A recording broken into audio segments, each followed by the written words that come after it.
Hello everyone, welcome back to another video. स्वागत है आप सभी का आपके अपने यूट्यूब चैनल उन्नत क्लासेस में। तो हम लोग EMRS के लिए प्रिपेयर कर रहे हैं। हमने डोमेन नॉलेज के क्वेश्चंस को देख लिया था। एक हमने model test paper, mock test, practice set, marathon clause, जो भी आपको कहना है आप कह सकते हैं, वो हमने ले ली है।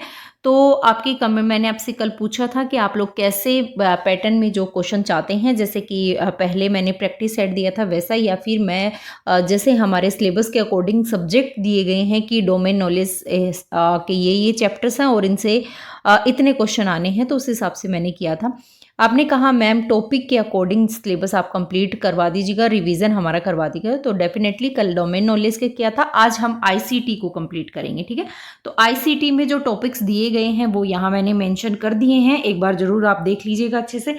पहला देखिए, फंडामेंटल्स ऑफ कंप्यूटर सिस्टम है, बेसिक्स ऑफ ऑपरेटिंग सिस्टम है, MS ऑफिस है, keyboard, shortcuts and their uses हैं, important computer terms and abbreviations दिए गए हैं, और computer networks and cyber security and internet, ये हमारे सिलेबस में कंप्यूटर का ICT का पोर्शन दिया गया है। तो हम इसी के अकॉर्डिंग जो है हमारे क्वेश्चंस को देखने वाले हैं। टोटल 200 क्वेश्चन मैंने यहाँ पर ऐड किए हैं। सारे ही क्वेश्चन बहुत बहुत इंपॉर्टेंट है, सो प्लीज़ वीडियो को एंड तक देखिएगा। वीडियो अच्छा लगे तो इसे लाइक और शेयर करिएगा। चैनल को अभी तक सब्सक्राइब नहीं किया है तो सब्सक्राइब कर लीजिएगा, बेल आइकन को भी प्रेस कर लीजिएगा, जिससे कि सबसे पहले नोटिफिकेशन आपको मिल सके। बिना टाइम वेस्ट किए स्टार्ट करते हैं क्वेश्चन। एग्जाम बहुत ही पास आ चुकी है, कुछ ही 2-4-5 दिन आपके पास बचे हैं, तो जितना हो सके उतना आप रिवीजन करिए। मैं लास्ट टाइम पे हमेशा आपको रिवीजन के लिए ही बोलती हूँ, कोशिश करें। आप देखिए, इस वीडियो के थ्रू आप जो ICT का पोर्शन जो भी दिया गया है ना, सारा आपका रिवाइज हो जाएगा। तो प्लीज़ वीडियो आप अच्छे से एंड तक देखा करिएगा ना। पहला क्वेश्चन है हमारा, गणक में सबसे तीव्र गति वाली स्मृति कौन है। अब देखिए, गणक में जहां शुद्ध हिंदी लिखी होगी, आपका इंग्लिश पढ़ सकते हैं। Which is the fastest memory in a computer. Computer में सबसे तीव्र मेमोरी जो होती है वो कौन सी होती है? तो क्या रैम होती है, कैश मेमोरी होती है, हार्ड डिस्क होती है, या रजिस्टर होती है? देखिए, रजिस्टर जो होते हैं वो CPU के अंदर होते हैं, और अन्य सभी जो स्मृतियाँ या मेमोरियाँ होती हैं उनकी तुलना में सबसे तेज गति प्रदान ये करती है। तो राइट आंसर आपका D इसके अंतर्गत हो जाएगा। कौन सा? रजिस्टर या फिर अभिलेख इसको कहते हैं।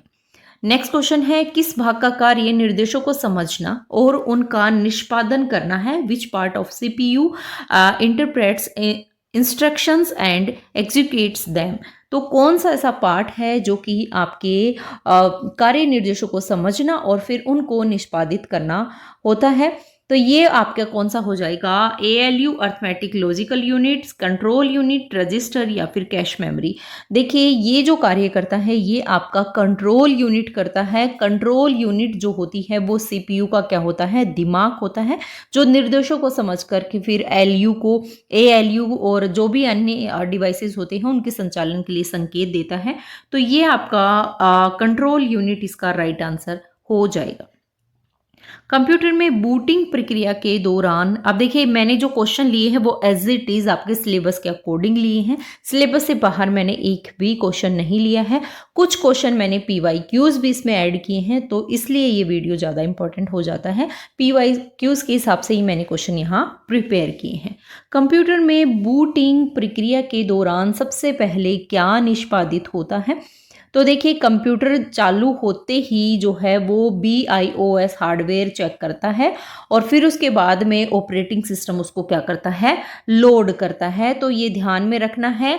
और दौरान सबसे पहले जो निष्पादित होता है वो क्या होती है? BIOS जो है वो सबसे पहले हार्डवेयर इसे चेक होता है। तो सबसे पहले निष्पादित आपका BIOS, देन आफ्टर जो है वो ऑपरेटिंग सिस्टम उसको क्या करेगा? लोड करेगा। तो ये सेकंड हो जाएगा। अगला क्वेश्चन है, द्विआधारी संख्या प्रणाली किस आधार पर काम करती है? यानी binary number system work in which base. जो बाइनरी नंबर होते हैं वो कौन से बेस पर काम करते हैं? तो आपका राइट आंसर हो जाएगा बेस 2, आधार 2 पर जो है ये काम करते हैं। द्विआधारी इट मीन्स बाइनरी प्रणाली में केवल 2 अंक, 0 और एक कौन सा? 1। इसका ही यूज़ होता है। तो कितने आधार? सिर्फ 2 आधार इसमें होते हैं। क्वेश्चन को ध्यान से समझना है, आपको रट्टा नहीं मारना है, समझने की कोशिश करनी है।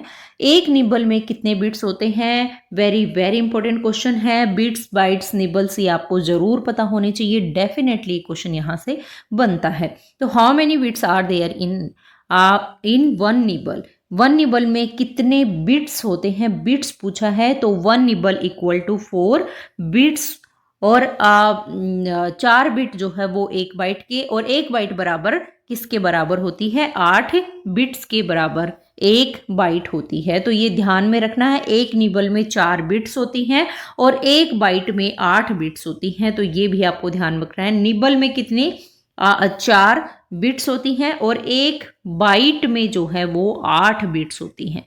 तो ये दोनों चीज़ें आपको ध्यान रखनी है, दोनों मैंने क्लियर कर दी है। निबल में कितनी होती है? 4 बिट्स होती हैं और एक बाइट में जो है वो कितनी बिट्स होती हैं? 8 बिट्स होती हैं। तो ये ध्यान रखिएगा। अगला क्वेश्चन देखते हैं। रैम किस प्रकार की मेमोरी है? रैम किस प्रकार की स्मृति है? तो RAM is which type of memory? RAM जो है वो एक तरीके से देखे तो अस्थायी मेमोरी होती है, वोलेटाइल होती है। रैम में रखा गया डाटा जो होता है वो कंप्यूटर जब बंद हो जाता है तो उसके बाद मिट जाता है। ये एक तरीके से अस्थायी मेमोरी होती है, अस्थायी स्मृति होती है, वोलेटाइल होती है। तो ध्यान में रखिएगा रैम का क्वेश्चन भी। मशीन भाषा किस स्तर की भाषा है? Machine language is eight which level? कौन से तरीके की भाषा होती है मशीन? तो देखिए मशीन जो लैंग्वेज होती है वो सीधे क्या होगी? सीपीयू के द्वारा समझी जाती है, और इसमें केवल क्या होते हैं? 0 और 1 बाइनरी का यूज होता है। तो ये एक तरीके से देखें तो निम्न स्तरीय यानी लो लेवल की लैंग्वेज ये होती है मशीनी लैंग्वेज। तो ऑप्शन नंबर सी के साथ हम लोग यहाँ जाएंगे। DOS का पूरा नाम क्या है? बहुत इजी सा क्वेश्चन है। Disk operating system. DOS का फुल फॉर्म आपके ऑप्शन नंबर ए करेक्ट हो जाएगा। ALU का पूरा नाम क्या है? तो ALU का छोटे छोटे क्लासेस में आपने पढ़ लिया था। अर्थमेटिक लॉजिकल यूनिट जो है अंकगणितीय तर्क इकाई जो है ALU की फुल फॉर्म यहाँ हो जाएगी। IPO मॉडल में P का अर्थ क्या होता है? देखिए IPO मॉडल में जो है वो P का अर्थ क्या होता है? तो P का अर्थ होता है प्रोसेसिंग। P का अर्थ होता है प्रोसेसिंग। IPO ठीक है। इनपुट, प्रक्रिया और आउटपुट ये 3 होते हैं। तो प्रोसेसिंग जो है वो P का अर्थ होता है। I का मतलब होता है इनपुट, इसमें दे नहीं रखा ऑप्शन में। I का मीन्स होता है इनपुट, P प्रोसेसिंग, और लास्ट में बचा आपका O का होता है आउटपुट। ठीक है। तो ये IPO की फुल फॉर्म भी आपको ध्यान में रखनी है। इसमें P पूछा है, P का अर्थ होता है प्रोसेसिंग यानी कि प्रक्रिया। FAT प्रणाली किससे संबंधित है? फैट प्रणाली। तो देखिए फैट प्रणाली जो संबंधित होती है वो आपकी फाइल जो आवंटित होती तालिका होती है उससे संबंधित होती है। फाइल एलोकेशन टेबल से रिलेटेड ये फैट फाइल होती है। ASCII में कितने वर्ण होते हैं? तो ASCII में जो वर्ण होते हैं वो टोटल 128 वर्ण इसके अंतर्गत होते हैं। मतलब जो ये ASCII टेबल जो होती है उसमें एक कुल टोटल मिला के कैरेक्टर्स जो होते हैं वो 128 वर्ण होते हैं। अगला क्वेश्चन है, कैश मेमोरी CPU को और किसके बीच में होती है? देखिए कैश मेमोरी जो है आपकी CPU और रैम के बीच में होती है। किसके बीच में होती है? रैम के बीच में होती है। यादृच्छिक, अब देखिए हिंदी में भी आपको याद रखना है। जिस बच्चे ने उसका लैंग्वेज जो सेलेक्ट की होगी एग्जाम लैंग्वेज, तो किसी ने हिंदी किसी ने इंग्लिश, लेकिन हिंदी में भी आपको पता होना चाहिए और इंग्लिश में भी आपको पता होना चाहिए। तो कैश मेमोरी जो होती है वो CPU और रैम के बीच में होती है। कैश मेमोरी जो है वो बहुत तेज मेमोरी होती है और CPU अक्सर जो है इसका यूज़ करता है और डेटा जल्दी ये प्रोवाइड करवा देती है। तो ये ध्यान में रखिएगा, कैश मेमोरी CPU और रैम के बीच में होती है। टच स्क्रीन किस प्रकार का उपकरण है? तो टच स्क्रीन जो है वो इनपुट और आउटपुट दोनों तरीके का उपकरण माना जाता है, बोथ इनपुट एंड आउटपुट, यानी टच स्क्रीन पर डेटा इनपुट और डिस्प्ले दोनों किए जा सकते हैं, तो इनपुट में भी आएगा और आउटपुट के अंतर्गत भी आएगा। थोड़ी सी मेरी स्पीड आज बढ़ी हुई है क्योंकि क्वेश्चन ज़्यादा हैं और टाइम आपके पास बहुत कम है। अगर मैं ऐसे ही मतलब धीरे धीरे स्लो कराऊंगी तो टाइम आपका बचेगा नहीं, तो इसलिए मैंने थोड़ी सी स्पीड इंक्रीज अपनी की हुई है। कंप्यूटर का मस्तिष्क किसे माना जाता है? तो कंप्यूटर का मस्तिष्क सभी को पता है, सीपीयू को माना जाता है, कंट्रोल प्रोसेसिंग यूनिट को माना जाता है। ऑपरेटिंग सिस्टम का मुख्य कार्य क्या है? देखिए, ऑपरेटिंग सिस्टम का मुख्य कार्य है फाइल्स और संसाधन प्रबंधन करना, फाइल्स एंड रिसोर्सेज मैनेजमेंट करना। किसका काम है? ऑपरेटिंग सिस्टम का काम है। कौन सा उपकरण डिजिटल संकेतों को एनालॉग संकेतों में चेंज करता है? तो ये डिजिटल संकेतों को एनालॉग संकेतों में चेंज करने वाला जो होता है वो होता है मोडेम। मोडेम जो है वो मॉड्यूलेटर प्लस डीमॉड्यूलेटर बनकर मोडेम बनता है, तो ये डिजिटल संकेतों को एनालॉग संकेतों में चेंज करता है। जो भी सिग्नल्स डिजिटल होते हैं उनको कन्वर्ट करता है एनालॉग सिग्नल्स में। ये मैंने आईसीटी के पहले भी आपको क्लास ली थी, उसमें मैंने काफ़ी सारे क्वेश्चन करवाए थे। BIOS किस प्रकार की स्मृति से संग्रहित होता है? तो BIOS जो है देखिए तो रोम जो स्मृति होती है, रोम मेमोरी होती है, उससे संबंधित होता है, संग्रहित होता है। लैन का पूरा नाम क्या है? बहुत इजी सा और बहुत इंपॉर्टेंट क्वेश्चन है। लैन, वैन, मैन, ये इसकी फुल फॉर्म आपको याद होनी चाहिए। तो लैन की फुल फॉर्म होती है लोकल एरिया नेटवर्क, स्थानीय लोकल एरिया नेटवर्क। ठीक है। अगला है फायरवॉल का उपयोग किस लिए किया जाता है? देखिए, फायरवॉल का यूज जो किया जाता है वो नेटवर्क को जो भी पहुंच है उसे सुरक्षित रखने के लिए किया जाता है, यानी हम कहें नेटवर्क को अधीनीकृत पहुंच से सुरक्षित करने के लिए, protect network from unauthorised access से। ठीक है, तो ये ध्यान में रखिए, नेटवर्क को मतलब जो भी अनअधिकृत है, जो भी अनऑथोराइज्ड एक्सेस है, उससे सुरक्षित करने के लिए इसका यूज़ किया जाता है। किसका यूज़ किया जाता है? फायरवॉल का। अगला है रोम किसके लिए उपयोगी है? तो रोम जो है वो आपके स्थायी निर्देश संग्रहित करने के लिए, स्टोरिंग परमानेंट इंस्ट्रक्शंस के लिए जो है आपका रोम का यूज़ किया जाता है। Option number A correct answer हो जाएगा। कंप्यूटर के किस भाग का मुख्य कार्य डेटा संग्रहण है? देखिए, कंप्यूटर का जिस भाग का मुख्य कार्य डेटा संग्रहण है वो आपके सबसे ज़्यादा क्या हो जाएगा? हार्ड डिस्क जो है वो सबसे ज़्यादा आपके डेटा का संग्रहण करता है। ठीक है, स्टोरेज रखता है। अगला क्वेश्चन है, कंप्यूटर में बाइनरी संख्या प्रणाली का यूज़ क्यों किया जाता है? तो केवल देखें अगर, तो केवल दो स्थितियां होने के कारण ही, because only two states exists के लिए बाइनरी संख्या प्रणाली का यूज़ किया जाता है। मैं यहाँ डायरेक्ट आपको कुछ आंसर बता रही हूँ, जहाँ लगेगा एक्सप्लेन करने की मैं ज़रूर करूँगी। मोडेम का मुख्य कार्य क्या है? तो मोडेम का मुख्य कार्य डिजिटल और एनालॉग सिग्नल, हमने अभी देखा था, डिजिटल को एनालॉग में चेंज करने के लिए, convert digital and analog signals. ठीक है, तो मोडेम जरूर आपको ध्यान में रखना है, मोडेम से भी क्वेश्चन PYQs में पूछे गए हैं।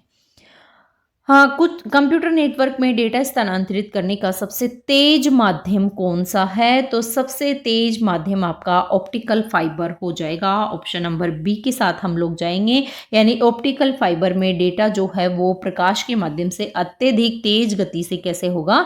संचारित होगा। तो ये ऑप्टिकल फाइबर यहाँ राइट आंसर आपके हो जाएगा। कंप्यूटर में यूजर द्वारा इनपुट की गई जानकारी सबसे पहले कहाँ जाती है? बहुत ही अच्छा क्वेश्चन है। तो कंप्यूटर में यूज़र के द्वारा इनपुट की गई जानकारी जो जाती है वो सबसे पहले रैम में जाती है। कहाँ पर जाएगी? रैम में जाएगी। यूज़र द्वारा जो भी इनपुट किया गया डेटा है वो क्या होता है? अस्थायी रूप से रैम में क्या हो जाएगा? स्टोर हो जाएगा, ताकि क्या होगा? CPU उसे तुरंत प्रोसेस कर सके। तो रैम के बाद जो है वो CPU के पास, तो सबसे पहले आपके रैम के पास ये जाएगी।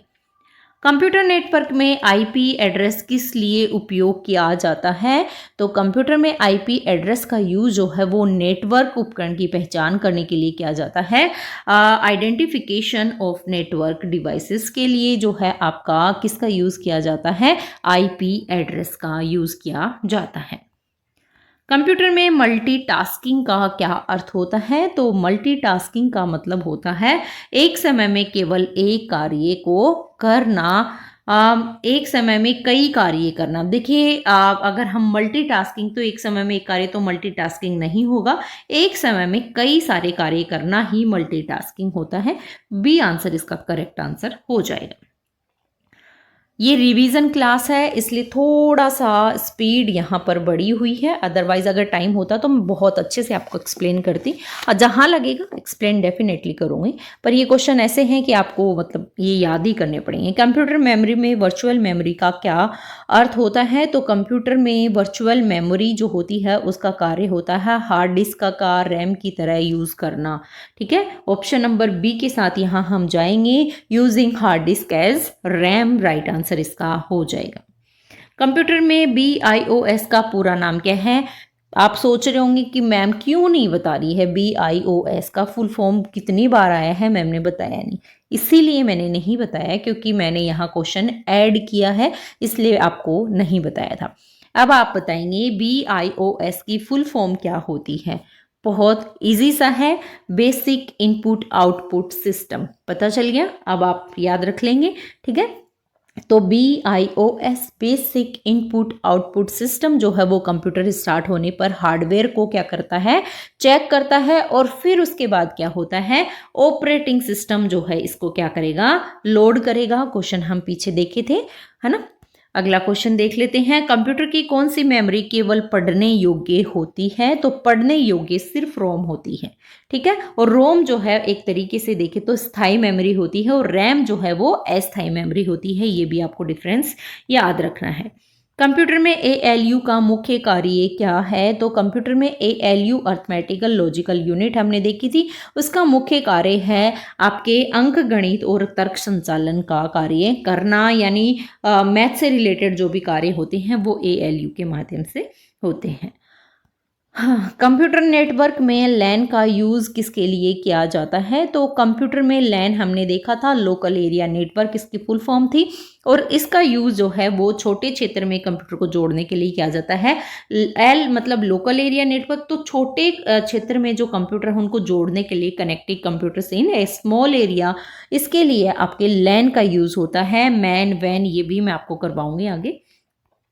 अगला है, कंप्यूटर नेटवर्क में पैकेट स्विचिंग किसके लिए यूज़ होती है? तो कंप्यूटर में पैकेट स्विचिंग जो यूज़ होती है वो डेटा को छोटे भागों में विभाजित कर भेजने के लिए इसका यूज़ किया जाता है। Sending data in small packets, इसके लिए आपका किसका यूज़ होता है? पैकेट स्विचिंग का यूज़ होता है।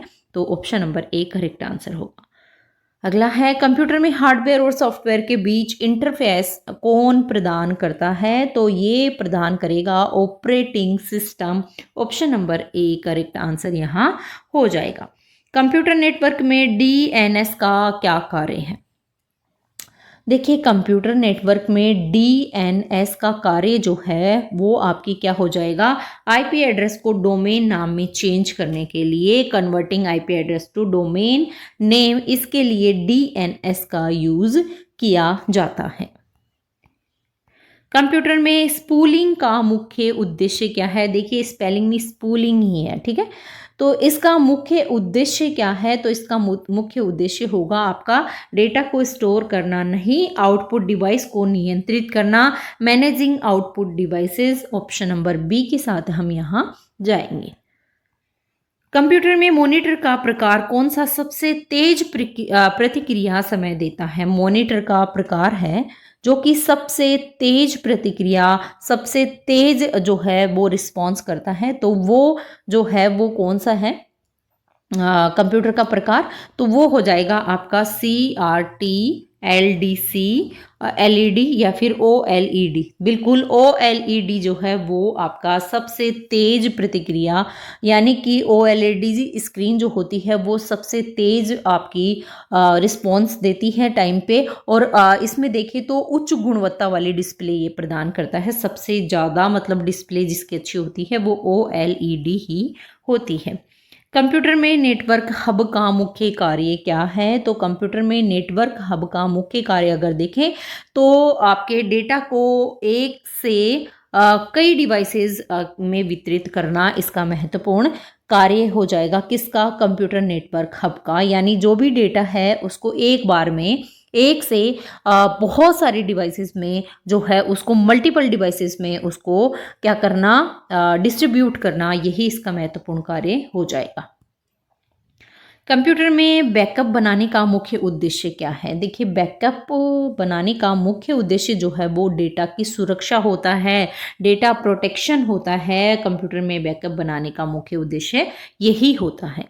अगला क्वेश्चन देखते हैं। ऑपरेटिंग सिस्टम में वर्चुअल मेमोरी का यूज़ उपयोग क्या उपयोग है? देखिए, मैंने जो आपका सिलेबस है ना, उस सिलेबस के अकॉर्डिंग यहाँ क्वेश्चन ऐड किए हैं। जो सिलेबस से ज़्यादा क्वेश्चन पूछे जा रहे हैं उससे ज़्यादा दिए हैं, जैसे नॉर्मल क्वेश्चन पूछे जा रहे हैं सारा ही सिलेबस कंप्लीट किया है पर।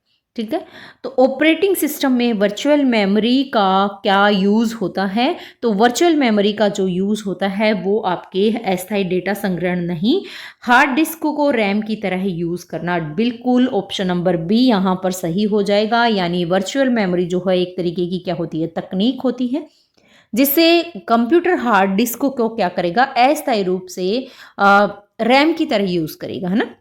और जब रैम फुल हो जाती है तो क्या होता है, फिर ऑपरेटिंग जो सिस्टम होता है वो कुछ डेटा को कहाँ पर रख लेता है, हार्ड डिस्क में रख लेता है, और फिर ज़रूरत पड़ने पर वो फिर रैम में ले आता है। तो इससे कंप्यूटर ज़्यादा जो है वो प्रोग्राम एक साथ चला सकता है।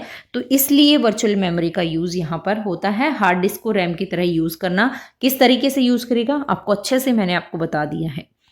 मल्टीटास्किंग ऑपरेटिंग सिस्टम क्या करता है? तो मल्टीटास्किंग ऑपरेटिंग सिस्टम देखा था कि एक समय में कई सारे कार्य करता है। यानी मल्टीटास्किंग ऑपरेटिंग सिस्टम कंप्यूटर को क्या इस तरीके से सक्षम बनाता है कि वो एक साथ कई सारे प्रोग्राम्स जो है वो आप चला सके, है ना। कई सारे कार्य करेगा। ऑप्शन नंबर बी यहाँ सही हो जाएगा।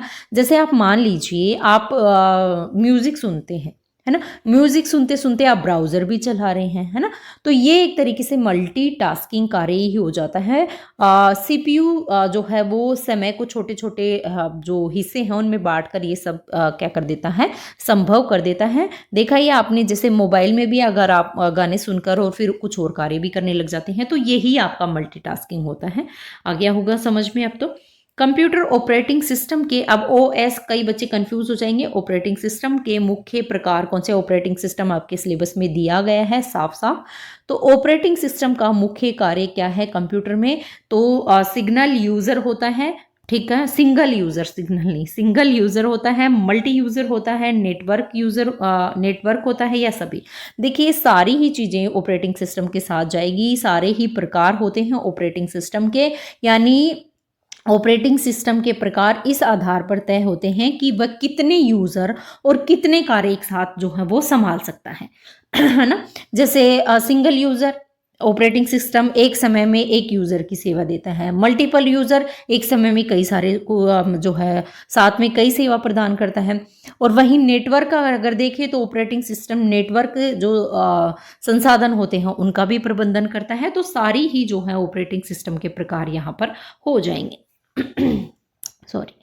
अगला क्वेश्चन है आपका, किस प्रकार का ऑपरेटिंग सिस्टम वास्तविक समय यानी रियल टाइम कार्यों के लिए डिजाइन किया गया है? देखिए रियल टाइम कार्यों के लिए डिजाइन किया गया जो ऑपरेटिंग सिस्टम है वो रियल टाइम ऑपरेटिंग सिस्टम यहाँ पर हो जाएगा।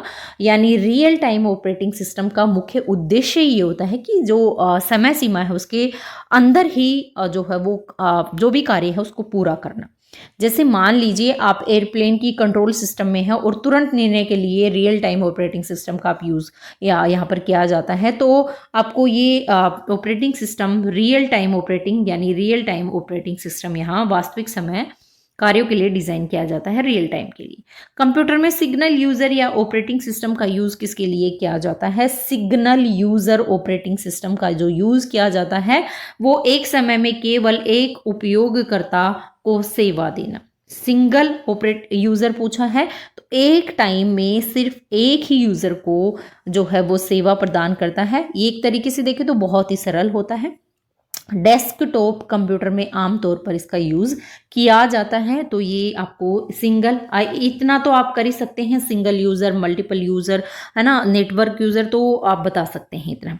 अगला क्वेश्चन है आपका, मल्टी यूज़र ऑपरेटिंग सिस्टम का मुख्य लाभ क्या है? तो मल्टी यूज़र का हमने देखा था केवल एक कार्य नहीं हो जाएगा, तो सिंगल यूज़र हो जाएगा। एक समय में कई उपयोगकर्ता काम कर सकते हैं, ये एकदम सही यहाँ पर हो जाएगा। यानी मल्टी यूज़र ऑपरेटिंग सिस्टम में जो उपयोगकर्ता है वो एक साथ कंप्यूटर संसाधनों का यूज़ करने की अनुमति यहाँ पर देता है कि आप एक टाइम में बहुत सारे कार्य कर सकते हैं। जहाँ पर आप सर्वर सिस्टम है जहाँ कई यूज़र एक ही समय में लॉगिन करते हैं और फिर प्रोग्राम वो चलता रहता है। तो ये एक तरीके से मल्टीटास्किंग आपके मल्टी यूज़र हो जाएगा। नेटवर्क ऑपरेटिंग सिस्टम किसका प्रबंधन करता है? तो नेटवर्क ऑपरेटिंग सिस्टम जो प्रबंधन करता है वो आपके हार्डवेयर और नेटवर्क संसाधन का प्रबंधन करता है। यानी नेटवर्क ऑपरेटिंग सिस्टम डिवाइसेज और जो संसाधन उनको क्या करता है? कंट्रोल करता है। ये जो नेटवर्क है ये डेटा की सुरक्षा करता है, प्रिंटर और फाइल शेयरिंग की सुविधा ये प्रदान करता है। तो ये ध्यान में रखना है, नेटवर्क ऑपरेटिंग सिस्टम प्रबंधन करता है हार्डवेयर और नेटवर्क संसाधन का। कंप्यूटर ऑपरेटिंग सिस्टम में प्रोसेस शेड्यूलिंग का उद्देश्य क्या है? तो देखिए प्रोसेसिंग शेड्यूलिंग का उद्देश्य अगर हम देखें तो ये आपकी हो जाएगा सीपीयू और अन्य संसाधनों का कुशल यूज़, यानी efficient use of CPU and other resources. ये राइट आंसर इसका हो जाएगा। प्रोसेसिंग शेड्यूल जो है वो ऑपरेटिंग सिस्टम के द्वारा सीपीयू और फिर जो भी अन्य संसाधन है उनका अपने हिसाब से वितरण करता है और कई प्रोग्राम बिना रुकावट के काम ये यहाँ पर कर सकते हैं। तो यही प्रोसेसिंग शेड्यूल का उद्देश्य होता है, यानी सीपीयू और अन्य संसाधनों का कुशल यूज करता है। अगला क्वेश्चन है, कंप्यूटर में GUI OS का क्या आप प्रदान करता है?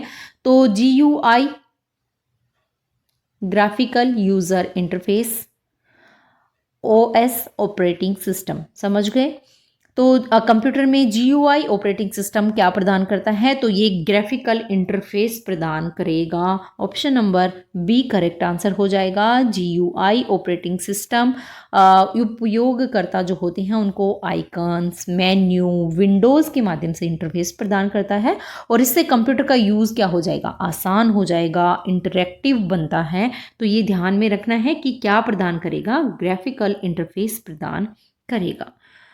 कंप्यूटर ऑपरेटिंग सिस्टम में बैकग्राउंड प्रोसेस क्या होते हैं? तो कंप्यूटर ऑपरेटिंग सिस्टम में बैकग्राउंड प्रोसेस क्या होते हैं? तो ये होते हैं उपयोगकर्ता द्वारा शुरू किए गए मुख्य कार्य या सिस्टम द्वारा स्वतः चालू किए जाने वाले कार्य। बिल्कुल ऑप्शन नंबर बी यहाँ करेक्ट आंसर हो जाएगा। बैकग्राउंड प्रोसेस ऑपरेटिंग सिस्टम के ऐसे कार्य हैं जो उपयोगकर्ता स्टार्ट नहीं करता है पर सिस्टम उसे अपने आप चलाता है। जैसे सिस्टम अपडेट हो गया, प्रिंटर सर्विस हो गई, वायरलेस स्कैनर हो गया। तो ये सारी चीज़ें कंप्यूटर अपने आप चलाता है। ऑप्शन नंबर बी यहाँ करेक्ट आंसर हो जाएगा। कंप्यूटर ऑपरेटिंग सिस्टम में स्पूलिंग का उद्देश्य क्या है? स्पूलिंग हम पहले भी देख चुके हैं। तो आउटपुट डिवाइस मैनेजमेंट जो है वो करना किसका? स्पूलिंग का कार्य होता है। यानी स्पूलिंग जो है वो एक तरीके से ऐसी तकनीक जिसमें डेटा को पहले डिस्क पर स्टोर किया जाता है और फिर उसको प्रिंटर या आउटपुट डिवाइस जो है वो क्रमबद्ध उसको भेजा जाता है। इससे आउटपुट डिवाइस और ज़्यादा अच्छी तरीके से काम कर पाती है। तो ये आउटपुट डिवाइस प्रबंधन होता है क्या? स्पूलिंग का मुख्य उद्देश्य। कंप्यूटर ऑपरेटिंग सिस्टम में इंटरप्रेटर का क्या कार्य है? तो इंटरप्रेटर का प्रोग्राम को सीधे मशीन में चेंज करना। यह प्रोग्राम में प्रत्येक लाइन को पढ़कर पुनः तुरंत निष्पादित करना। बिल्कुल इंटरप्रेटर का जो मतलब होता है वो प्रोग्राम के प्रत्येक लाइन को पढ़कर तुरंत निष्पादित करता है। यानी ये जो इंटरप्रेटर है वो प्रोग्राम की लाइन और लाइन बाय लाइन जो है वो व्याख्या करता है, तुरंत उसे निष्पादित करता है। इससे प्रोग्राम के परिणाम जो है जल्दी से जल्दी देखने को मिलते हैं। तो ये रीड करता है each line of program and execute immediately. ठीक है, तो ये इंटरप्रेटर का कार्य होता है कहाँ? ऑपरेटिंग सिस्टम में।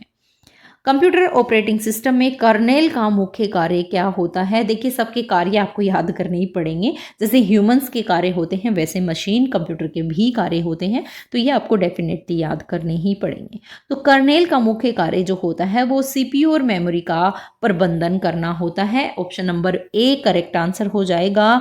सीपीयू, मेमोरी और जो भी डिवाइसेस होते हैं उनका नियंत्रण ही करता है। एप्लीकेशन प्रोग्राम के लिए इंटरफेस प्रदान भी करता है आपके कौन? कर्नेल। तो ये ध्यान में रखिएगा, option number A correct answer यहाँ हो जाएगा।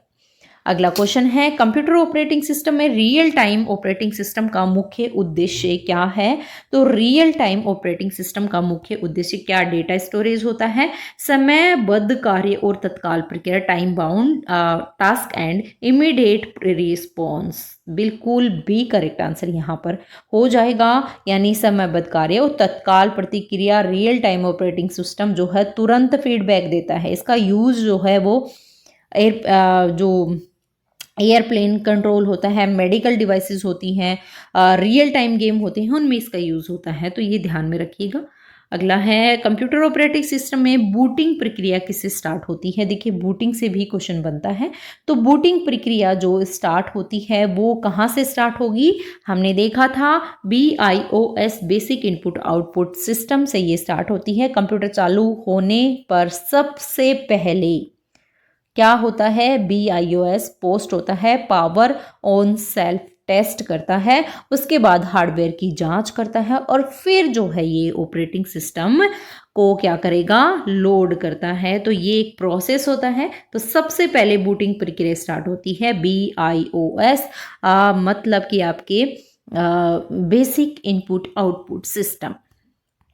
अगला क्वेश्चन देखते हैं, कंप्यूटर ऑपरेटिंग सिस्टम में GUI का उद्देश्य क्या है? तो GUI का उद्देश्य हमने देखा था, ग्राफिकल इंटरफेस देख लिया था, बार बार वो करने की जरूरत नहीं है। अगला क्वेश्चन देख लेते हैं, कंप्यूटर ऑपरेटिंग सिस्टम में सिग्नल टास्किंग और मल्टीटास्किंग OS में क्या अंतर? अब आप खुद ही देख लीजिए, मैंने एक भी क्वेश्चन छोड़ा नहीं है सिलेबस में। मतलब जो मैं 100 क्वेश्चन भी ला सकती थी, पर मुझे लगा कहीं से क्या पता छूट जाए और वही क्वेश्चन एग्जाम में आ जाए, तो इसलिए मैंने 200 क्वेश्चन यहाँ पर आपके लिए ऐड किए हैं और सारे क्वेश्चन आप सभी को दिख रहे हैं, बहुत ही महत्वपूर्ण है। तो प्लीज़ ध्यान से देखना है, एक बार तो ज़रूर देखना ही देखना है। अगर आपको लगता है कि एक बार और मुझे रिवाइज, अगर आप एक बार और रिवाइज करेंगे तभी आपको ये कंठस्थ होगा ना, तो एक बार दूसरी बार जब आप देखें तो 2x पे करके आप देख सकते हैं। बाकी शेयर जरूर कर दीजिएगा अपने फ्रेंड्स के साथ ताकि उनको भी फायदा हो।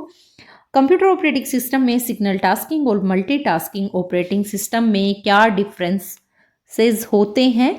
तो ये डिफरेंसेस होते हैं, देखिए, सिंगल टास्किंग एक समय में एक कार्य करता है और मल्टीटास्किंग कई कार्य करते हैं। तो यही तो डिफरेंस होता है। सिंगल टास्किंग जो है वो एक टाइम में एक ही कार्य करता है, एक ही प्रोग्राम चला सकता है, जबकि मल्टीटास्किंग जो है वो ऑपरेटिंग CPU को जो है वो डिवाइड कर देता है और फिर एक साथ कई सारे प्रोग्राम्स को चला सकता है। तो ये इनमें डिफरेंस होता है। कंप्यूटर ऑपरेटिंग सिस्टम में फाइल सिस्टम का मुख्य उद्देश्य क्या होता है? तो कंप्यूटर सिस्टम में जो फाइल सिस्टम होती है उसका मुख्य उद्देश्य है डेटा का संगठन और संग्रहण, organisation and storage of data. बिल्कुल यही होता है। फाइल सिस्टम डेटा को क्या करता है? व्यवस्थित तरीके से संग्रहित करता है और फिर जो भी उपयोग करता है उनको फाइलों तक पहुंचाने में आसानी से, उनको मतलब फाइलें उन तक आसानी से पहुंच प्रदान कर देता है। तो यही ऑपरेटिंग सिस्टम में फाइल सिस्टम का मुख्य उद्देश्य होता है। कंप्यूटर ऑपरेटिंग सिस्टम में मल्टी प्रोसेसिंग का क्या अर्थ होता है? मल्टी प्रोसेसिंग का अर्थ होता है यानी कि कई CPU और कई प्रक्रियाएं, मल्टीपल CPU और मल्टीपल प्रोसेसेस। ठीक है, मल्टी प्रोसेसिंग मतलब ऑपरेटिंग सिस्टम में कई सारे CPU एक साथ जो है वो प्रोसेसिंग करते हैं और इससे सिस्टम जो है वो उसकी प्रदर्शन करने की क्षमता भी बढ़ती है। तो ये आपका ध्यान में रखिएगा। अगला है कंप्यूटर ऑपरेटिंग सिस्टम में फाइल को एक्सेस करने के लिए कौन सा नियम लागू होता है? तो ये नियम लागू होता है एक्सेस कंट्रोल लिस्ट का। Option number A correct answer हो जाएगा। एक्सेस कंट्रोल लिस्ट लिस्ट मतलब कि ACL का यूज़ है वो ये इसके लिए यूज़ होता है आपके किसके लिए? एक्सेस करने के लिए, ठीक है। तो कौन सा यूज़र या ग्रुप किसी फाइल को पढ़ या बदल सकता है, ये इसके अंतर्गत मतलब कंफर्म होता है। तो ये एक्सेस कंट्रोल लिस्ट होती है ऑपरेटिंग सिस्टम फाइल को एक्सेस करने के लिए जो नियम लागू होता है वो। कंप्यूटर ऑपरेटिंग सिस्टम में डेडलॉक किसे कहते हैं? वेरी वेरी इंपॉर्टेंट क्वेश्चन है। तो डेडलॉक जो कहा जाता है वो कहा जाता है CPU को तेज करना नहीं, दो या अधिक प्रक्रियाएं संसाधन के लिए अनिश्चित काल तक प्रतीक्षा करती हैं, यही तो डेडलॉक होता है। 2 और मोर प्रोसेसेस वेट देखिए कई बार जो होता है वो बोलना चाहते हैं पर नहीं निकल पाता है। तो द आइडेंटिफाइली फॉर रिसोर्सेज, ठीक है, समझ गए होंगे। डेडलॉक जो होता है वो ये तभी होता है जब क्या होता है, दो या जो भी अधिक प्रक्रियाएं संसाधन के लिए आपस में एक दूसरे का क्या करती हैं? वेट करती हैं और आगे नहीं बढ़ पाती हैं, तो वही तो डेडलॉक होता है। डेड का मतलब समझ गए होंगे भैया, तो जहां पर वो रुक जाती हैं, आगे नहीं बढ़ पाती हैं, वही आपका डेडलॉक हो जाएगा। अगला है कंप्यूटर ऑपरेटिंग सिस्टम में थ्रेड का क्या अर्थ होता है? तो थ्रेड का अर्थ होता है क्या CPU का ये भाग होता है, क्या एक स्वतंत्र कार्य प्रवाहक होता है, a single path of execution. बिल्कुल ये जो है एक स्वतंत्र कार्य प्रवाह होता है। थ्रेड जो है वो ऑपरेटिंग सिस्टम प्रोग्राम का एक छोटा सा हिस्सा होता है ना, जिससे CPU एकदम इंडिपेंडेंट स्वतंत्र रूप से निष्पादित कर सकता है। मल्टी थ्रेडिंग में प्रोग्राम तेज चलता है, जबकि थ्रेड में जो है वो थोड़ा थोड़ा छोटा सा हिस्सा होता है, स्वतंत्र कार्य प्रवाहक होता है। कंप्यूटर ऑपरेटिंग सिस्टम में रूट फाइल सिस्टम का यूज किसके लिए किया जाता है? देखिए कंप्यूटर में जो रूट फाइल सिस्टम का यूज़ करते हैं वो ऑपरेटिंग सिस्टम को स्टोर करने के लिए, बिल्कुल पहला वाला ही आपका सही उत्तर हो जाएगा। यानी कि root file system operating system के जो भी मूल फाइलें होती हैं उनको स्टोर करता है और फिर कंप्यूटर चालू होने पर ऑपरेटिंग सिस्टम को ये लोड कर देता है। तो ए वाला करेक्ट आंसर हो जाएगा। जहाँ दिख रहा है वहाँ सही लग रहा है, आगे पढ़ने की जरूरत नहीं है, यही टाइम मैनेजमेंट है। कंप्यूटर ऑपरेटिंग सिस्टम में सैंडबॉक्सिंग का उद्देश्य क्या है? तो सैंडबॉक्सिंग का उद्देश्य होता है एप्लीकेशन को सुरक्षित वातावरण में चलाना, यानी सैंडबॉक्सिंग एप्लीकेशन को ऑपरेटिंग सिस्टम या फिर अन्य जो भी प्रोग्राम्स हैं वो अलग अलग तरीके से सुरक्षित वातावरण में चलाती है। इससे सिस्टम भी क्या होता है? सुरक्षित रहता है ना। तो ए वाला करेक्ट आंसर यहाँ हो जाएगा। कंप्यूटर ऑपरेटिंग सिस्टम में पेजिंग का क्या उद्देश्य है? तो पेजिंग का उद्देश्य जो होता है, पर्पस होता है, वो रैम का कुशल यूज होता है। आपके पेजिंग जो है वो मेमोरी को क्या करता है? छोटे छोटे हिस्सों में डिवाइड कर देता है और फिर रैम का जो बेहतर इसमें यूज़ हो सकता है और प्रोग्राम को आवश्यकता अनुसार जब भी ज़रूरत हो तो लोड करता है। तो ये आपका राइट आंसर ए यहाँ पर हो जाएगा। अगला है कंप्यूटर ऑपरेटिंग सिस्टम में इंटरप्ट का क्या कार्य होता है? देखिए ऑपरेटिंग सिस्टम से मैंने एक भी क्वेश्चन नहीं छोड़ा है। तो इंटरप्ट का कार्य जो होता है वो होगा आपके अगर देखिए CPU को रोकना, CPU का ध्यान किसी उच्च प्राथमिक कार्य पर केंद्रित करना। तो बी वाला करेक्ट आंसर यहाँ हो जाएगा। यानी इंटरप्ट जो होता है वो एक तरीके से संकेत होता है जो CPU को किसी विशेष घटना या उच्च प्राथमिकता वाले जो कार्य हैं उन पर ध्यान देने के लिए करता है। जैसे एग्जाम्पल के लिए देखें तो कीबोर्ड या प्रिंटर के द्वारा जो सिग्नल भेजा जाता है वो ले लिया जाता है ना। तो यही आपका क्या हो जाएगा? इंटरप्ट हो जाएगा। कंप्यूटर ऑपरेटिंग सिस्टम में बैच प्रोसेसिंग का मुख्य उद्देश्य क्या है? तो बैच प्रोसेसिंग का मुख्य उद्देश्य कई कार्यों को एक साथ प्रोसेस करना, यानी कई कार्यों को एक समूह में इकट्ठा करके एक बार में ही उसको प्रोसेस किया जाता है। यानी समय और संसाधन की यहाँ पर दोनों की बचत होती है। तो वही आपका प्रोसेसिंग होता है, batch processing. Computer operating system में टाइम शेयरिंग का उद्देश्य क्या होता है? टाइम शेयरिंग का उद्देश्य जो हो जाएगा वो सीपीयू समय को समान रूप में डिवाइड करे, ठीक है, इक्वली जो है वो टाइम को शेयरिंग करे। तो यही आपका क्या हो जाएगा? टाइम शेयरिंग हो जाएगा। यानी ऑपरेटिंग सिस्टम सीपीयू जो समय है उसको छोटे छोटे हिस्सों में डिवाइड करता है और फिर कई जो उपयोगकर्ता या जो भी प्रोग्रामर्स होते हैं उनको समान समय देता है। इसे सिस्टम मल्टीटास्किंग की तरह ही ये काम में करता है। तो ये जो है वो टाइम शेयरिंग का उद्देश्य हो जाएगा।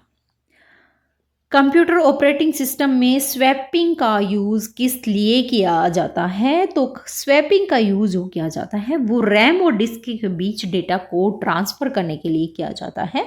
यानी ऑपरेटिंग सिस्टम जो है स्वैपिंग वो ऑपरेटिंग सिस्टम तकनीक है जिससे प्रोसेस को रैम किसके बीच में? रैम और डिस्क के बीच में लाया जाता है और फिर भेजा जाता है। तो ये रैम में कम होने पर जो है, रैम कम होती है यहाँ तो वो उसमें मदद कर देता है। तो ये आपका रैम और डिस्क के बीच डेटा को ट्रांसफ़र करने के लिए यूज़ किया जाता है। देखिए ये याद करने ही पड़ेंगे, इसमें मैं आपको समझा ही सकती हूँ, याद तो आपको ही करने पड़ेंगे। एक बार नहीं होता 2 बार कीजिएगा, रिवाइज ज़रूर करिएगा। एग्ज़ाम में जाने से पहले प्लीज़ आपसे रिक्वेस्ट है, आप प्लीज़ इसको रिवाइज करके ही जाना है, क्या पता क्वेश्चन कहाँ से क्या आ जाए। कंप्यूटर ऑपरेटिंग सिस्टम में लॉगिन प्रक्रिया का मुख्य उद्देश्य क्या है? ये तो बहुत ही महत्वपूर्ण प्रश्न है। तो ये जो है लॉगिन क्यों करते हैं? ये उपयोगकर्ता का प्रमाणीकरण करने के लिए इसको लॉगिन किया जाता है। लॉगिन प्रक्रिया ही ये सुनिश्चित करती है कि ये उपयोगकर्ता कौन है और ये कंप्यूटर और ऑपरेटिंग सिस्टम तक ये चीज़ें पहुंचाई जाती है। तो ये आपके उपयोगकर्ता के प्रमाणीकरण के लिए लॉगिन करवाया जाता है।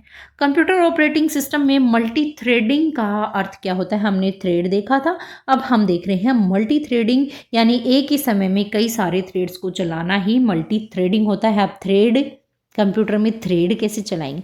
देखिए मल्टी थ्रेडिंग एक प्रोग्राम होता है, इसमें कई सारे थ्रेड एक साथ चल सकते हैं। इससे प्रोग्राम जो है वो स्पीड से चलता है और जो सीपीयू है उसका यूज़ करना एक तरीके से कुशल हो जाता है। तो एक ही समय में कई सारे थ्रेड्स का यूज़ यहाँ होता है।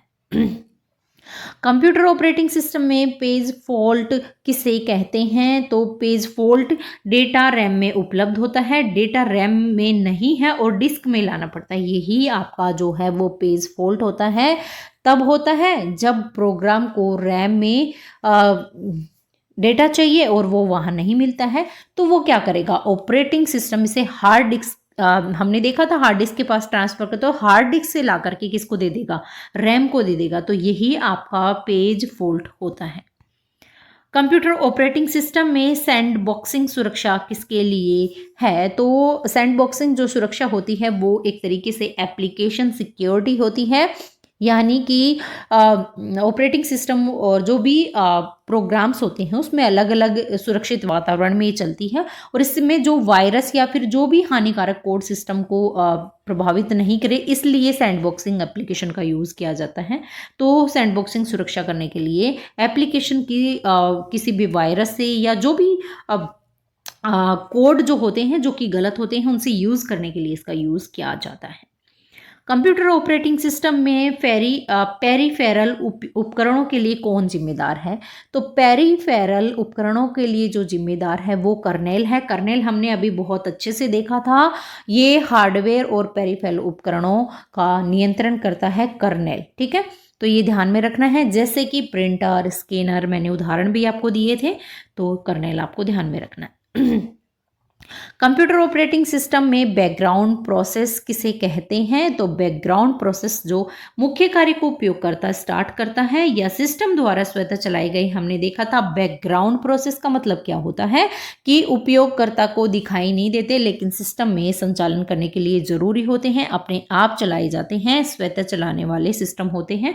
तो बी इसका राइट आंसर यहाँ पर हो जाएगा। अगला क्वेश्चन देख लेते हैं। कंप्यूटर ऑपरेटिंग सिस्टम में फाइल अनुमतियां किसके लिए उपयोग होती हैं? तो फाइल अनुमतियां जो होती हैं वो फाइल की सुरक्षा और पहुंच नियंत्रण के लिए होती हैं। यानी फाइल जो परमिशंस होते हैं ये तय करती हैं कि कौन सी उपयोगकर्ता फाइल को पढ़, लिख या फिर एग्जीक्यूट कर सकती है। तो ये फाइल की सुरक्षा और पहुंच के लिए होती है। कंप्यूटर ऑपरेटिंग सिस्टम में स्पूलिंग किस डिवाइस के लिए सबसे अधिक उपयोगी है? तो स्पूलिंग का क्वेश्चन 2-3 आ गए हैं, परंतु सेम नहीं आए हैं, चेंज करके आए हैं। ठीक है, तो स्पूलिंग किस डिवाइस के लिए सबसे ज़्यादा यूज़ होती है? प्रिंटर के लिए सबसे ज़्यादा यूज़ होती है स्पूलिंग, यानी प्रिंटर के लिए जो प्रिंट जो होते हैं उनको क्रमबद्ध तरीके से ही भेजता है और सीपीयू को रोकता भी नहीं है। तो ये जो है स्पूलिंग डिवाइस सबसे ज़्यादा प्रिंटर का यूज़ ज़्यादा होता है। कंप्यूटर ऑपरेटिंग सिस्टम में प्राथमिक स्मृति यानी प्राइमरी मेमोरी का क्या कार्य है? तो प्राइमरी मेमोरी का कार्य होता है, क्या होता है देखते हैं ऑप्शन में, सीपीयू के लिए तत्कालीन डेटा संग्रहण। तो यही तो होता है आपका प्राइमरी मेमोरी का कार्य, यानी कि सीपीयू को तुरंत डेटा और प्रोग्राम देने के लिए प्रयोग की जाती है प्राइमरी मेमोरी। अब प्राइमरी मेमोरी कौन सी हो गई? रैम। रैम जो है वो प्राइमरी मेमोरी है आपकी, ये भी आपको ध्यान में रखना है। कंप्यूटर ऑपरेटिंग सिस्टम में समय साझाकरण यानी टाइम शेयरिंग का उद्देश्य क्या है? तो टाइम शेयरिंग का उद्देश्य होता है सीपीयू समय को उपयोगकर्ताओं में समान रूप में बांटता है, यही टाइम शेयरिंग होता है, ज़्यादा कुछ देखने की जरूरत नहीं है। कंप्यूटर ऑपरेटिंग सिस्टम में बैच प्रोसेसिंग का मुख्य लाभ क्या है? तो बैच प्रोसेसिंग का मुख्य लाभ जो हो जाएगा वो आपके, अगर देखें तो कई कार्यों को एक साथ प्रोसेस करना ही जो है वो बैच प्रोसेसिंग है। हम लोग देख चुके हैं कि बैच प्रोसेसिंग ऑपरेटिंग सिस्टम जो होता है वो समय और संसाधन की बचत करने के लिए करता है, और यानी कि कई काम एक साथ प्रोसेस किए जा सकते हैं, वही आपकी बैच प्रोसेसिंग होती है। एमएस वर्ड में ट्रैक चेंज का यूज़ किसके लिए किया जाता है? तो एमएस वर्ड में ट्रैक चेंज का यूज जो किया जाता है वो आपके डॉक्यूमेंट्स में बदलाव और ट्रैक करने के लिए इसका यूज किया जाता है, यानी कि आप ट्रैक चेंज में किसी डॉक्यूमेंट में किए गए जो चेंजेस हैं उनको देख सकते हैं। ये देखिए बेसिकली ये मतलब जो होता है यूजफुल किसके लिए? टीम वर्क के लिए सबसे ज़्यादा यूजफुल होता है, यानी जब कई सारे लोग एक ही डॉक्यूमेंट पर काम कर रहे हो तो वो इससे देख सकते हैं कि किसमें क्या क्या बदलाव देख सकते हैं, इसमें क्या क्या चेंजेस हो सकते हैं। तो डॉक्यूमेंट को बदलाव और ट्रैक करने के लिए इसमें ये होता है। एमएस एक्सेल आ गया है। एमएस एक्सेल में फॉर्मूला बार का यूज़ क्या है? देखिए एक्सेल दिया गया है आपके, एमएस वर्ड दिया, एमएस ऑफिस दिया गया है, तो एक्सेल तो आना ही आना है। तो एमएस एक्सेल में फॉर्मूला बार का जो यूज़ है वो क्या होता है? तो उसका यूज़ होता है सेल और डाटा, सेल का डाटा और फॉर्मूला देखने के लिए, एडिट करने के लिए। ठीक है, फॉर्मूला बार में आप किसी भी सेल या डाटा या उससे जो फॉर्मूलाज हैं उनको देख सकते हैं, ज़रूरत पड़ने पर उन पर एडिट भी कर सकते हैं। एडिट मतलब उनमें चेंज कर सकते हैं। तो ए वाला करेक्ट आंसर यहाँ हो जाएगा। एमएस पावर पॉइंट में स्लाइड मास्टर का मुख्य उद्देश्य क्या है? तो एमएस पावर पॉइंट में स्लाइड मास्टर का मुख्य उद्देश्य है सभी स्लाइड्स में एक समान लेआउट और स्टाइल लागू करने के लिए इसका यूज किया जाता है। स्लाइड मास्टर जो है वो पूरे प्रेजेंटेशन में एक समान थीम, फ़ॉन्ट, रंग सारे सेट करने की सुविधा यहाँ पर देता है। इसमें हर स्लाइड में अलग अलग एडिट करने की ज़रूरत नहीं पड़ती है, वही आपकी क्या हो जाती है? स्लाइड मास्टर हो जाती है। यानी आप कोई भी प्रेजेंटेशन बना रहे हैं, जैसे मैं ही यहाँ पर प्रेजेंटेशन आपके लिए बना रही हूँ, प्रेजेंटेशन क्या है मैं तो आपको क्वेश्चन करवा रही हूँ, तो ये स्लाइड मास्टर का यूज़ करके आप पूरे प्रेजेंटेशन को एक समान थीम पर ला सकते हैं। अगला है एमएस एक्सेल में वॉलकअप, ठीक है, VLOOKUP फंक्शन का यूज़ किसके लिए किया जाता है? तो ये जो फंक्शन होता है वॉलकअप, इसका यूज़ जो किया जाता है वो डेटा को वर्टिकली जो है सर्च करने के लिए किया जाता है, ऊर्ध्वाधर रूप से ढूंढने के लिए किया जाता है। एक क्या है? लुकअप फंक्शन है, लुक अप फंक्शन है। कौन सा? वॉलकअप। ठीक है, जो किसी भी वैल्यू को एक कॉलम में जो है वो ढूंढता है और जो भी डाटा है उसको फिर रिटर्न कर देता है, तो ये आपका वॉलकअप फंक्शन हो जाता है। एमएस वर्ड में मेल मर्ज का यूज किसके लिए किया जाता है? तो एमएस वर्ड में मेल मर्ज का जो यूज करते हैं वो एक ही डॉक्यूमेंट में कई अलग अलग नाम डाटा के साथ भेजने के लिए किया जाता है। यानी मेल मर्ज का यूज मुख्य रूप से देखें तो ईमेल के लिए, लेटर्स के लिए, वही लेबल को व्यक्तिगत बनाने के लिए भी इसका यूज़ किया जाता है। तो ये डॉक्यूमेंट को कई अलग अलग नाम के लिए डेटा के साथ भेजने के लिए किया जाता है आपके किसका? मेल मर्ज का यूज़। MS एक्सेल में कंडीशनल फॉर्मेटिंग का उद्देश्य क्या होता है? तो कंडीशनल फॉर्मेटिंग का जो उद्देश्य होता है वो सेल को डाटा के आधार पर रंग या फॉर्मेट देना, यानी कि आप डेटा की वैल्यू के आधार पर उसका सेल रंग, फॉन्ट, स्टाइल सब चेंज कर सकते हैं, है ना। तो ये आपको ध्यान में रखना है। ये आपके जैसे आप सेल किस रंग का दिखाई दे, ये सारी चीज़ें यहाँ पर जो है वो डिसाइड होती हैं। तो कंडीशनल फॉर्मेटिंग का उद्देश्य होता है। MS पावर पॉइंट में एनिमेशन पेन का यूज़ किसके लिए किया जाता है? तो एनिमेशन पेन का जो यूज़ किया जाता है वो स्लाइड में एनिमेशन जोड़ने और टाइमिंग नियंत्रण के लिए इसका यूज़ किया जाता है। आप स्लाइड पर टेक्स्ट और ऑब्जेक्ट्स की एंट्री, एग्जिट, मूवमेंट, ये सब को कंट्रोल यहाँ से कर सकते हैं। तो ये option number A correct answer हो जाएगा।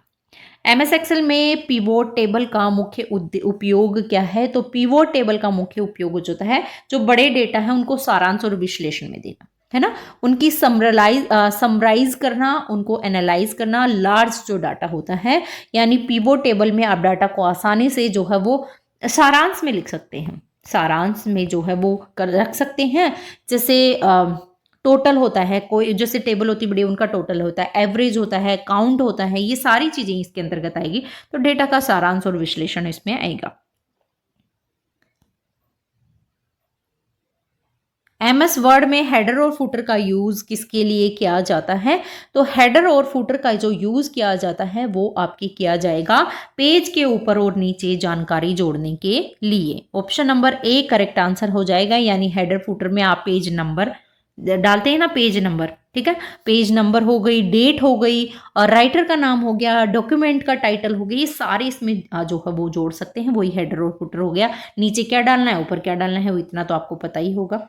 नेक्स्ट क्वेश्चन है, MS एक्सेल में काउंट फिट फंक्शन के किस लिए यूज किया जाता है? तो काउंटिफ जो फंक्शन होता है उसका यूज किसके लिए जाता है? किसी शर्त को पूरा करने और सेल्स की संख्या गिनने के लिए, बिल्कुल इसीलिए यूज किया जाता है। नीचे ऑप्शन देखने की जरूरत ही नहीं है। यानी जो काउंट इफ जो होता है, आप किसी भी सीमा या शर्त के आधार पर कितने सेल्स जो है यहाँ पर पूरा कर रहे हैं तो ये जान सकते हैं, यानी सेल्स की संख्या गिनने के लिए इसका यूज किया जाता है, शर्त को पूरा करने के लिए। नेक्स्ट है, MS वर्ड में पैराग्राफ के बीच की दूरी बदलने के लिए कौन सा विकल्प यूज किया जाता है? तो देखिए, पैराग्राफ की बीच की दूरी बदलने के लिए जिस विकल्प का यूज किया जाता है वो क्या लाइन और पैराग्राफ डिफरेंस होता है? बिल्कुल, देखिए ये लाइन और पैराग्राफ का अंतर ही होता है। लाइन और पैराग्राफ के अंतर जो विकल्प होता है वो किसी भी पैराग्राफ के ऊपर और नीचे की दूरी जो है वो चेंज कर सकता है, और इससे जो है वो जो भी डॉक्यूमेंट होता है वो एक तरीके से देखें तो व्यवस्थित और पढ़ने में आसान बन जाता है ना। तो वही इसका यूज तभी करते हैं। तो option number A correct answer यहाँ हो जाएगा। MS एक्सेल में किसी सेल का रंग शर्त के आधार पर बदलने के लिए कौन सा विकल्प यहाँ पर यूज किया जाएगा? तो देखते हैं, सशर्त स्वरूपण यानी कंडीशनल फॉर्मेटिंग। तो देखिए हिंदी में थोड़ा सा डिफरेंस है। कंडीशनल जो फॉर्मेटिंग है उसका यूज हो जाएगा, यानी कि आप क्या करेंगे, MS एक्सेल में किसी भी सेल का जो कलर है वो शर्त के आधार पर चेंज कर सकते हैं इसमें। यानी आप अगर देखें तो इसमें रंग, फ़ॉन्ट हो गया, और जो भी सीमा है उसको बदलने के लिए यूज़ किया जाए। जैसे अंक देखिए 50 से कम हैं तो वो सेल रेड कलर की दिखाई देंगी, और अगर उससे ज़्यादा है तो जैसे ब्लू कलर, कोई भी कलर आप चेंज कर सकते हैं। तो इससे पता चल जाता है कि ये जो है इतने कम, 50 से कम है, रेड कलर की दिख रही है। तो यही आपकी कंडीशनल फॉर्मेटिंग होती है। MS पावर पॉइंट में सभी स्लाइड्स एक समान रंग और लेआउट लागू करने के लिए कौन सा विकल्प यूज किया जाता है? तो देखिए, MS पावर पॉइंट में सभी स्लाइड पर समान रंग और लेआउट लागू करने के लिए जो विकल्प यूज किया जाता है वो स्लाइड मास्टर का यूज किया जाता है। स्लाइड मास्टर मैंने आपको बहुत अच्छे से अभी समझाया था कि पूरी थीम, रंग, फॉन्ट सब भी यहाँ पर सेट किए जाते हैं, और हर स्लाइड को अलग अलग चेंज करने की यहाँ पर जरूरत नहीं पड़ती है। पावर पॉइंट में ऐसा होता है। अगला क्वेश्चन है हमारा, MS वर्ड में किसी शब्द की वर्तनी और व्याकरण जांचने के लिए कौन सा विकल्प यूज किया जाता है? तो देखिए एमएस वर्ड में जो भी आपकी स्पेलिंग चेक हो गई, ग्रामर चेक करने के लिए जो यूज़ किया जाता है वो स्पेलिंग और ग्रामर चेक का ही यूज़ किया जाता है। यानी कि वर्तनी और व्याकरण जांचने के लिए कौन सी चीज़ें गलत हैं, कौन से वर्ड गलत हैं, कौन सी स्पेलिंग रॉन्ग है, कहाँ पर ग्रामेटिकल जो है वो रॉन्ग हो रहा है, तो उनमें सुधार किया जा सकता है। तो ये वर्तनी और व्याकरण जांच होता है। जैसे रेड लाइन आ जाती है ना नीचे। अगला क्वेश्चन है एमएस एक्सेल में बड़े डाटा का सारांश और विश्लेषण करने के लिए कौन सा विकल्प यूज होता है? तो ये पिवट तालिका, चार्ट होता है, सॉर्टिंग होता है या फिल्टर होता है। पिवट टेबल हमने देखा था कि सारांश में जो है वो कोई भी चीज़ों को इसमें कर सकते हैं, यानी बड़ी मात्रा में जो भी डेटा होता है उसको सारांश में बना सकते हैं। जैसे कि एवरेज हो गया, प्लस हो गया, काउंटिंग हो गई, ये सारी चीज़ें यहाँ पर आएगी पिवट तालिका में। एमएस पावर पॉइंट में स्लाइड बदलते समय दृश्य प्रभाव जोड़ने के लिए कौन सा विकल्प यूज किया जाता है? तो एमएस पावर पॉइंट में स्लाइड बदलते समय दृश्य प्रभाव जोड़ने के लिए जो विकल्प यूज किया जाता है वो ट्रांजेक्शन का यूज किया जाता है। यानी ट्रांजेक्शन से स्लाइड बदलते समय जो भी दृश्य प्रभाव हैं वो जोड़े जा सकते हैं। जैसे स्लाइड धीरे धीरे दिखाई देना या फिर ऐसे देखिए घूमते हुए दिखाई देना, ये सारा ट्रांजेक्शन होता है। देखिए आपको ज़्यादा से ज़्यादा, मैं दोबारा कह रही हूँ, रिवीजन करिएगा। और हाँ, एक बार आपसे कंफर्म कर लूँ, आप प्लीज़ कमेंट सेक्शन में बताइएगा क्या आपको ऐसे ही मैं क्वेश्चन करवाऊँ या फिर जैसे मैंने पहले करवाया था प्रैक्टिस सेट, या फिर आपकी जो एज इट इज़ आपकी जो एग्ज़ाम में 100 क्वेश्चन आने वाले हैं, मैंने वहाँ पर आपकी जो जर्नल हिंदी इंग्लिश है वो नहीं कराई थी। 100 क्वेश्चन मैंने करवाए थे। तो क्या वैसे चलें या फिर जैसे हम लोग ये कर रहे हैं ऐसे चलें? तो कमेंट सेक्शन में ज़रूर बताइएगा। और कमेंट में ये भी बताइएगा आपको वीडियो कैसा लगा, आपके लिए कितना हेल्पफुल है, ये भी ज़रूर बताइएगा। और आगे कौन से जो सिलेबस में टॉपिक है उसमें क्वेश्चन आपको चाहिए तो वो भी आप बताइएगा। अगला क्वेश्चन है हमारा, एमएस वर्ड में किसी शब्द या वाक्य को ढूंढने के लिए और बदलने के लिए कौन सा विकल्प यहाँ पर यूज किया जाएगा? तो ढूंढने के लिए सभी को पता है, या हिंदी में लिखा है खोज और प्रतिस्थापन, फाइंड एंड रिप्लेस, है ना। यानी कि खोजने के लिए या प्रतिस्थापित विकल्प जो है वो दस्तावेज के किसी भी शब्द या वाक्य को ढूंढने के लिए नया शब्द में बदल उसको चेंज कर सकते हैं, रिप्लेस कर सकते हैं, फाइंड कर सकते हैं। तो option number A correct answer यहाँ हो जाएगा। एमएस एक्सेल में 2 कॉलम में समान डेटा ढूंढने और हाईलाइट करने के लिए कौन सा विकल्प यूज किया जाता है? तो ये आपका विकल्प जो होता है वो कंडीशनल फॉर्मेटिंग होता है। हमने देखा था अभी कि डुप्लीकेट या समान मानों वाले रंग हो गए, हाईलाइट्स हो गए, तो इनके लिए ये यूज होता है। तो कंडीशनल फॉर्मेट। अगला क्वेश्चन है हमारा, एमएस पावर पॉइंट में किसी चित्र या टेक्स्ट को स्लाइड पर धीरे धीरे दिखाने के लिए कौन सा विकल्प यूज किया जाता है? धीरे धीरे दिखाने के लिए एनिमेशन का यूज किया जाता है। किसका यूज करते हैं? किसी भी स्लाइड को धीरे धीरे जो है वो उसको दिखाने के लिए एनिमेशन का यूज करते हैं, जिसमें एंट्री, एग्जिट, मूवमेंट ये सभी के ऊपर होता है, तो एनिमेशन यूज होता है। अगला क्वेश्चन है, एमएस वर्ड में पृष्ठ के ऊपर या नीचे पृष्ठ संख्या जोड़ने के लिए कौन सा विकल्प यूज होता है? तो पृष्ठ के ऊपर और नीचे देखा था हमने, हेडर और फुटर का यूज होता है। आप पृष्ठ की संख्या उस पर डाल सकते हैं, राइटर का नाम डाल सकते हैं, डेट डाल सकते हैं ऊपर या नीचे, तो ये हेडर और फुटर का यूज किया जाता है। 100 क्वेश्चन हमारे कंप्लीट हो जाते हैं। 101 क्वेश्चन हमारे स्टार्ट होता है। टोटल 200 क्वेश्चन यहाँ है। मैं आपको दोबारा बता दूँ, सारे ही क्वेश्चन बहुत बहुत इंपॉर्टेंट है। आप सभी को आपने कर रहे हैं तो आपको समझ में आ ही रहे होंगे। एमएस एक्सेल में किसी शर्त को पूरा करने के लिए सेल की संख्या गिनने के लिए कौन सा फंक्शन यूज करते हैं? तो हमने देखा था काउंटिफ का यूज किया जाता है। यानी आप किसी भी शर्त के आधार पर कितने भी सेल्स मानदंड यहाँ पर पूरे कर सकते हैं, पता लगा सकते हैं कितने सेल्स हैं, और ये काउंट करने के लिए जो फंक्शन का यूज किया जाता है वो काउंटिफ होता है। एमएस पावर पॉइंट पे एनिमेशन और ट्रांजेक्शन की अवधि निर्धारित करने के लिए कौन सा विकल्प यूज किया जाता है? तो ये टाइमिंग का यूज किया जाता है ना, ट्रांजेक्शन के लिए और एनिमेशन के लिए। समय निर्धारण का यूज करके स्लाइड पर कोई भी एनिमेशन या ट्रांजेक्शन के लिए एक टाइम डिसाइड किया जा सकता है, तो ये टाइमिंग हो जाएगा। अगला क्वेश्चन है एमएस वर्ड में पत्रों को एक्सेल में डेटा से जोड़कर एक साथ भेजने के लिए कौन सा विकल्प यूज किया जाता है। तो एक साथ भेजने के लिए जिसका यूज होता है वो मेल मर्ज होता है। इसमें आप व्यक्तिगत नाम हो गया, डेटा के साथ बड़े पैमाने पर जो है वो लेटर हो गया, लेबल हो गया, ईमेल हो गई, या भेज सकते हैं। तो ये ईमेल मेल मर्ज इसमें हो जाएगा। एमएस एक्सेल में किसी चयनित सेल का कुल जोड़ निकालने के लिए कौन सा फंक्शन यूज किया जाता है। तो कुल जोड़ को जो है निकालने के लिए जिस फंक्शन का यूज किया जाता है वो सम होता है, योग होता है, यानी कुल जोड़ का जो मान है उसका निकालते हैं। इसमें सभी को पता ही है, इजी सा क्वेश्चन है। एमएस पावर पॉइंट में किसी स्लाइड में चार्ट सम्मिलित करने के लिए कौन सा विकल्प इसमें यूज होगा। तो इसमें होगा इंसर्ट चार्ट, यहाँ पर यूज होगा। चार्ट का विकल्प जो है यूज करके आप डेटा को ग्राफिकल रूप से जो है वो प्रेजेंट करने के लिए इसमें प्रेजेंट कर सकते हैं। तो ए राइट आंसर यहाँ हो जाएगा।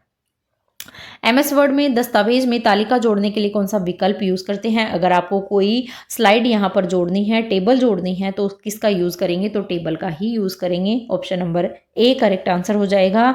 यानी डेटा और जानकारी में जो भी आपको टेबल या पंक्तियां, ये स्तंभ जो व्यवस्थित करने हैं वो आप इससे जोड़ सकते हैं। ऑप्शन आता है। अगला क्वेश्चन है एमएस एक्सेल में किसी सूची से डुप्लीकेट मान हटाने के लिए कौन सा विकल्प यूज करते हैं। देखिए कई बार आता है ना डुप्लीकेट, तो उसको डुप्लीकेट को हटाने के लिए रिमूव डुप्लीकेट पर हम क्लिक करेंगे।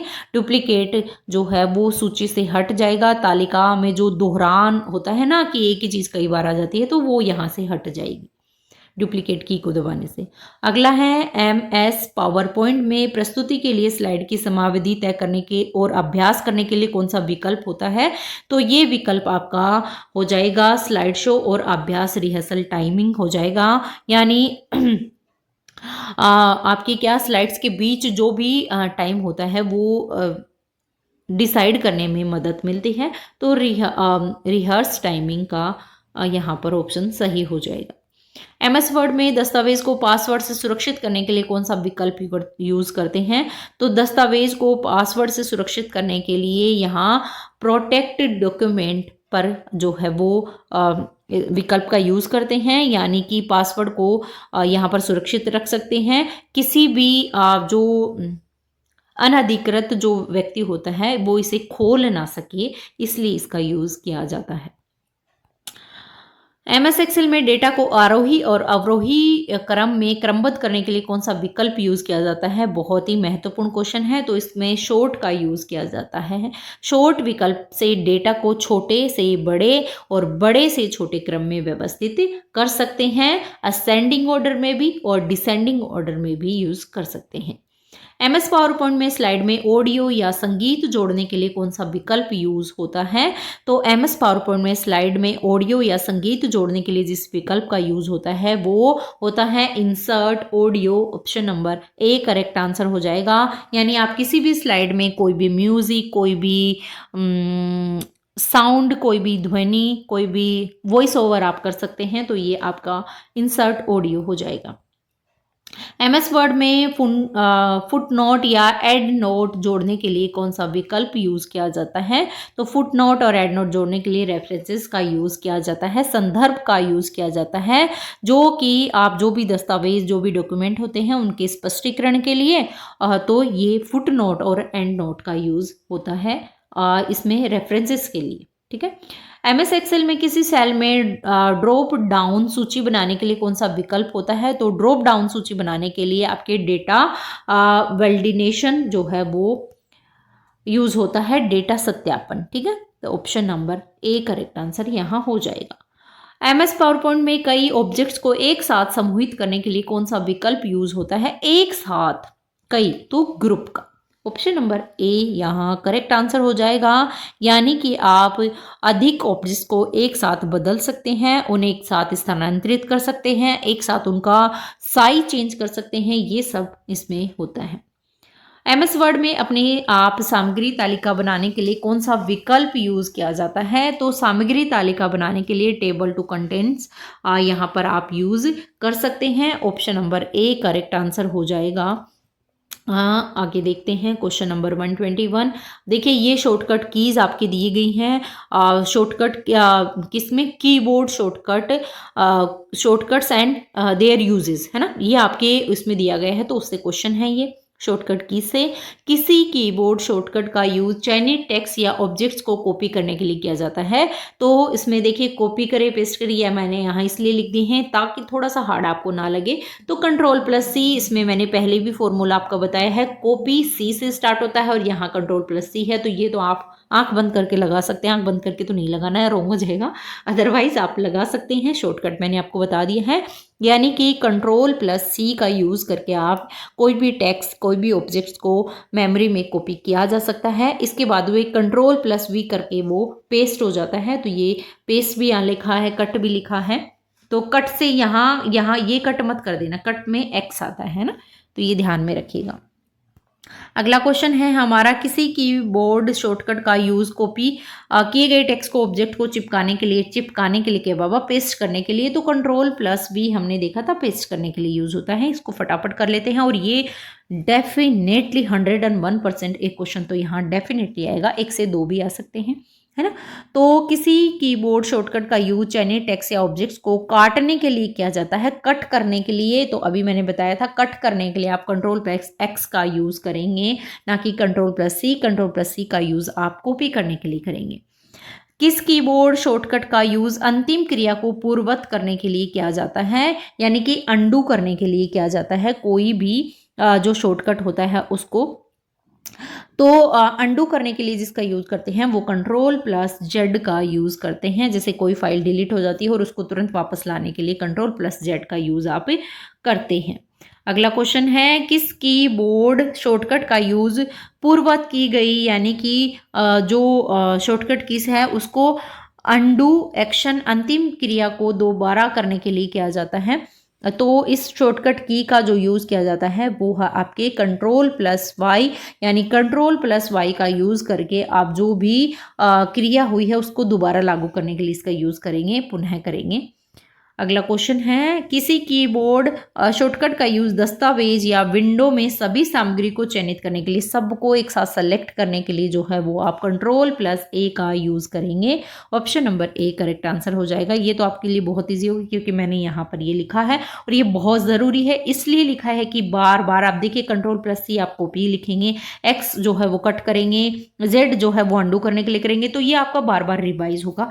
मेरा मकसद यही था कि आपको बार बार रिवाइज हो, ताकि आपकी मेमोरी में ये फिक्स हो जाए कि इसका मतलब ये होता है शॉर्टकट की। और शॉर्टकट की आपको वैसे भी आनी चाहिए, है ना, आगे जाके आपको काम में आएंगी, क्योंकि बिना कंप्यूटर के तो आप पेपर से नहीं बना पाएंगे, है ना। आजकल पेन पेपर का ज़माना ही कहाँ है, तो ये ज़रूरी है। अगला क्वेश्चन देख लेते हैं हम लोग। किसी कीबोर्ड शॉर्टकट का यूज़ वर्तमान दस्तावेज को सहेजने के लिए किया जाता है, यानी करंट जो डॉक्यूमेंट है उसको सेव करने के लिए किया जाता है।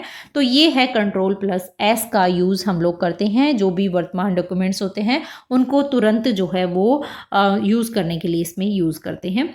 किस कीबोर्ड शॉर्टकट का यूज़ वर्तमान दस्तावेज को प्रिंट करने के लिए किया जाता है। अब देखिए हमने देखा था कि जो भी डॉक्यूमेंट है उसको करंट डॉक्यूमेंट को सेव करने के लिए हम कंट्रोल+S, सेव S, ठीक है, ऐसे आप याद रखिए। प्रिंट करने के लिए कंट्रोल+P। कितना इजी है, कई सारे तो बहुत ही इजी हैं, कुछ कुछ थोड़े डिफिकल्ट है, तो सॉरी, तो वो आपको याद करने पड़ेंगे। अगला देख लेते हैं क्वेश्चन, किस कीबोर्ड शॉर्टकट का यूज़ किसी पहले से मौजूद दस्तावेज को खोलने के लिए किया जाता है, यानी पहले से कोई डॉक्यूमेंट है और उसको खोलने के लिए एग्जिटिंग डॉक्यूमेंट करने के लिए जो है वो किसका यूज़ आप लोग करेंगे। तो कंट्रोल+O का यूज़ यहाँ पर करेंगे, किसी भी पहले से जो डॉक्यूमेंट है उनको खोलने के लिए, ठीक है।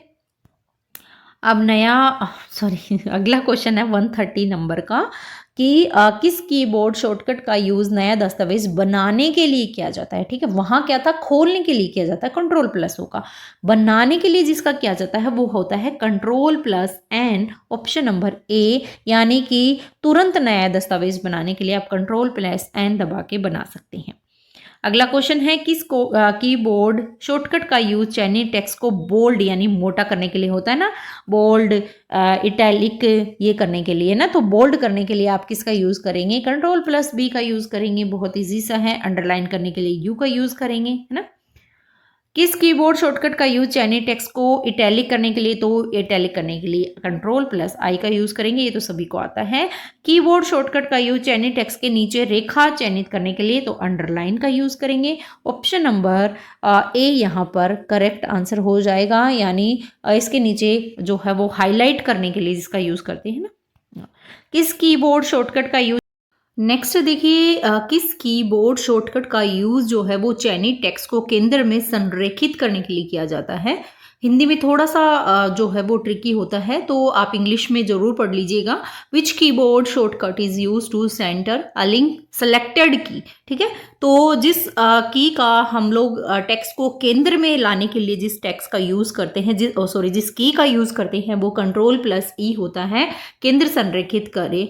तो ये देखिए शॉर्टकट कीज आपको जरूर ध्यान में रखनी है, बहुत सिंपल सी है, कुछ कुछ तो जो वर्ड्स हैं उसी के अकॉर्डिंग जो है वो चलती हैं। नेक्स्ट क्वेश्चन है किस कीबोर्ड शॉर्टकट का यूज जो है वो चयनित टेक्स्ट को बाएं संरक्षित करने के लिए, तो बाएं के लिए सबको पता है लेफ्ट साइड Ctrl+L का यूज करेंगे।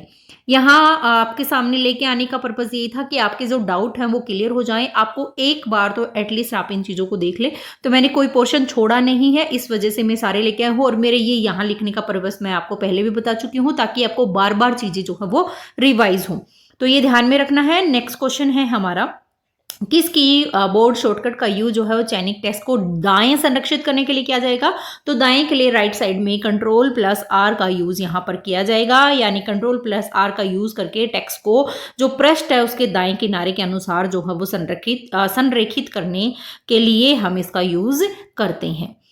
अगला प्रश्न है किस कीबोर्ड शॉर्टकट का यूज चयनित टेक्स्ट को दोनों किनारों के अनुसार संरेखित करने के लिए यूज किया जाता है, यानी दोनों किनारों के लिए जिसका यूज किया जाएगा वो है Ctrl+J का यूज करके बाएं और दाएं दोनों किनारों के अनुसार संरेखित करने के लिए किसका यूज करेंगे, Ctrl+J का यूज करेंगे, जिससे पेज पर संतुलित रूप से ये दिखाई दे, इसलिए Ctrl+J का यूज करके ऐसा किया जाएगा। नेक्स्ट है किस कीबोर्ड शॉर्टकट का यूज टेक्स्ट खोजने के लिए फाइंड डायलॉग बॉक्स खोलने के लिए किया जाता है। अब ये क्वेश्चन बहुत इंपॉर्टेंट हो जाता है, तो फाइंड डायलॉग बॉक्स खोलने के लिए जिसका यूज किया जाता है F से फाइंड, F से की, तो Ctrl+F का यूज करके कोई भी डॉक्यूमेंट, कोई भी वर्ड, कोई भी सेंटेंसेस खोजने के लिए Ctrl+F का यूज करेंगे कोई भी चीज को फाइंड करने के लिए। किस कीबोर्ड शॉर्टकट का यूज टेक्स्ट खोजने के और बदलने के लिए रिप्लेस डायलॉग बॉक्स खोलने के लिए किया जाता है, तो रिप्लेस डायलॉग बॉक्स खोलने के लिए जिसका यूज किया जाता है वो Ctrl+H का यूज किया जाता है, जिसको प्रतिस्थापन कहा जाता है। Ctrl+H का यूज करके किसी भी शब्द या किसी भी सेंटेंस को ढूंढ कर उसे नए शब्दों से बदलने के लिए Ctrl+H का यूज हम लोग करते हैं। किस कीबोर्ड शॉर्टकट का यूज उस पूरे पैराग्राफ को चयनित करने के लिए किया जाए जहां कर्सर स्थित होता है, तो ये हम पहले भी कर चुके हैं। Ctrl+Shift+Down या फिर अप एरो जो होता है उसको हम सेलेक्ट करेंगे, यानी शॉर्टकट कर्सर में जो अभी प्रेजेंट में जो पैराग्राफ है उसको पूरी तरह से चयनित करने के लिए इसका यूज हम करते हैं। अगला प्रश्न है कंप्यूटर में CPU का क्या मतलब होता है, तो देखिए ये क्वेश्चन जो है आपके जो किसके थे, इंपॉर्टेंट कंप्यूटर टर्म्स और जो एब्रीवेशंस दिए गए थे ना, उससे रिलेटेड ये क्वेश्चन है। अभी हमने कीबोर्ड शॉर्टकट कीज और उससे रिलेटेड जो भी क्वेश्चन थे वो हमने देखे थे। अभी हम अगला टॉपिक पे आ गए हैं, तो इसमें हम कंप्यूटर से रिलेटेड कंप्यूटर टर्म्स और उसके एब्रीवेशंस जो थे उनके बारे में हम करेंगे, ठीक है, एब्रीवेशंस, ठीक है, एब्रीवेशन। अगला क्वेश्चन है कंप्यूटर में CPU का क्या मतलब होता है, तो कंप्यूटर जो है वो सेंट्रल प्रोसेसिंग यूनिट है, कंप्यूटर पावर पॉइंट यूनिट है, कंट्रोल प्रोसेसिंग यूनिट है या सेंट्रल प्रोसेसिंग यूनिट है। अच्छा, पहले वाला सेंट्रल प्रोसेसिंग यूनिट था, तो बिल्कुल ऑप्शन नंबर ए के साथ हम जाएंगे। सेंट्रल प्रोसेसिंग यूनिट यानी केंद्रीय प्रक्रिया इकाई। सीपीयू कंप्यूटर का एक भाग होता है जो सभी निर्देशों को प्रोसेस करता है, गणना भी करता है, निर्णय भी करता है, और इसको कंप्यूटर का मस्तिष्क कहा जाता है। ये बहुत इंपॉर्टेंट है, ध्यान में आपको रखना है। रैम का पूरा नाम क्या है? तो रैम का पूरा नाम हो जाएगा random access memory. Option number A का जो है वो राइट आंसर हो जाएगा। हिंदी में कहे तो यादृच्छिक पहुंच स्मृति जिसको कहते हैं। और रैम जो है वो एक अस्थायी मेमोरी होती है, ये ध्यान में रखना है। लाइट जाते ही इसके डाटा सारे जो है वो क्या हो जाते हैं? मिट जाते हैं। कंप्यूटर बंद होने पर जो भी जानकारी इसमें होती है वो सारी मिट जाती है। तो इसका यूज डेटा और प्रोग्राम को अस्थायी रूप से स्टोर करने के लिए किया जाता है, रैम को। अब आता है रोम की फुल फॉर्म क्या है? तो रोम की फुल फॉर्म हो जाएगी रीड ओनली मेमोरी, केवल पढ़ने योग्य स्मृति जो होती है, और ये स्थायी मेमोरी होती है। रैम हमने देखा था अस्थायी मेमोरी होती है, जबकि रोम एक स्थायी मेमोरी होती है जो पहले से डेटा या जो भी निर्देश होते हैं इससे केवल पढ़ा जा सकता है। और जब कंप्यूटर बंद हो जाता है, लाइट चली जाती है, किसी भी सिचुएशन में जब कंप्यूटर बंद हो जाता है तो इसका डाटा जो है वो सुरक्षित रहता है, ना कि रैम की जैसे मिट जाता है। तो ये चीज ध्यान में रखिएगा। फुल फॉर्म डेफिनेटली आपको ध्यान में रखनी है। नेटवर्किंग में यूआरएल का पूरा नाम क्या है? तो यूआरएल का पूरा नाम है यूनिफॉर्म रिसोर्स लोकेटर, समान समाधान स्थान। राइट आंसर ऑप्शन नंबर ए सही हो जाएगा। यूआरएल किसी भी वेबसाइट या फिर वेब पेज का हमें क्या चलता है, इससे पता चलता है, जो कि ब्राउजर में टाइप करके उस पेज तक हम पहुंच सकते हैं। किसके माध्यम से? URL के माध्यम से। HTTP का पूरा नाम क्या है? HTTP का पूरा नाम है hyper text transfer protocol. Option number देखते हैं। Hyper text transfer protocol option number ए में दिया गया है, और ये HTTP वेब पेज और सर्वर के बीच में जो है वो डेटा का ट्रांसफर करने के लिए यूज किया जाता है। ये एक तरीके से प्रोटोकॉल होता है। तो इसका यूज कब किया जाता है? कोई भी वेब पेज और सर्वर के बीच में डेटा ट्रांसफर करने के लिए। HTTPS अभी क्या था? HTTP जिसकी फुल फॉर्म क्या थी? Hyper text transfer protocol. अब क्या है? HTTPS। HTTPS का फुल फॉर्म जो हो जाएगा वो होगा hyper text protocol, hyper text transfer protocol secure. ठीक है, तो ये ध्यान में रखना है। ये HTTPS है तो इसमें सिक्योर हो जाएगा, यानी HTTPS सुरक्षित है, HTTP है, और जो आपके क्या करेगा? वेब डाटा जो है वो उसको एनक्रिप्ट करता है, या इंटरनेट पर सुरक्षित संचार जो है वो सुनिश्चित करता है। तो एक तरीके से देखिए तो ये HTTPS जो है एक तरीके से आपका डेटा इनक्रिप्ट करता है। तो ये ध्यान में रखना है। इसकी फुल फॉर्म आपको ध्यान में रखनी है। Option number A correct answer हो जाएगा। नेटवर्किंग में आईपी की फुल फॉर्म क्या है? देखिए आईपी की फुल फॉर्म बहुत सिंपल सी है, बहुत बार पूछी भी जाती है। इंटरनेट प्रोटोकॉल आईपी की फुल फॉर्म होती है। आईपी जो है हर एक डिवाइस को इंटरनेट और नेटवर्क जो होता है उससे पहुंचाने वाला जो एड्रेस होता है ना, वो ये देता है ना। तो आईपी एड्रेस सुनते हैं ना, आईपी एड्रेस से रिलेटेड भी क्वेश्चन एग्जाम में आते हैं। कंप्यूटर में जीयूआई की फुल फॉर्म क्या है? जीयूआई की फुल फॉर्म सभी को पता है, graphical user interface. Graphical user interface, graphical उपयोगकर्ता इंटरफेस जो है जीयूआई की फुल फॉर्म है। और जीयूआई एक तरीके से देखें तो ये क्या है? इंटरफेस है, जिसमें क्या क्या होते हैं? आइकन्स होते हैं, मेन्यू होता है, विजुअल जो भी थिंग्स होती हैं वो होते हैं। तो इसके माध्यम से कंप्यूटर के साथ हम क्या कर सकते हैं? संवाद कर सकते हैं, डिबेट कर सकते हैं ना। तो ये वही होता है। अगला क्वेश्चन है BIOS का फुल फॉर्म क्या है? पहले बता चुकी हूँ, और ये आप मेरे बोलने से पहले खुद सोच लीजिएगा। तो एक और बात मैं आपको बता दूं, जैसे आप ये मैं आपको सामने ही मैराथन क्लास लेके आई, मैंने पूरे सिलेबस के अकॉर्डिंग आपको क्वेश्चन करवाए, पर आपको साथ में अपने स्कोर जो है वो जरूर पता करना है कि आपको कितने स्कोर इस पोर्शन में आ रहे हैं। कमेंट सेक्शन में जरूर बताएंगे कि मैम हमारे 200 क्वेश्चन है, उनमें से इतने क्वेश्चन जो है वो राइट हुए हैं। तो आप अपना एवरेज जो है वो लगा के देख लीजिएगा कि आपको कौन सा पोर्शन जो है वो वीक है। तो ये डेफिनेटली आपको करना है, कमेंट सेक्शन में अपने स्कोर जरूर आपको बताना है। अब अगला है BIOS की फुल फॉर्म क्या है। तो BIOS की फुल फॉर्म है बेसिक इनपुट आउटपुट सिस्टम। बहुत बार मैंने करवा दिया है, और ये जो है हार्डवेयर को चालू करने और ऑपरेटिंग सिस्टम को लोड करने में हेल्प करता है। कौन? BIOS। नेटवर्किंग में DNS का फुल फॉर्म क्या है? DNS का फुल फॉर्म होता है डोमेन नेम सिस्टम।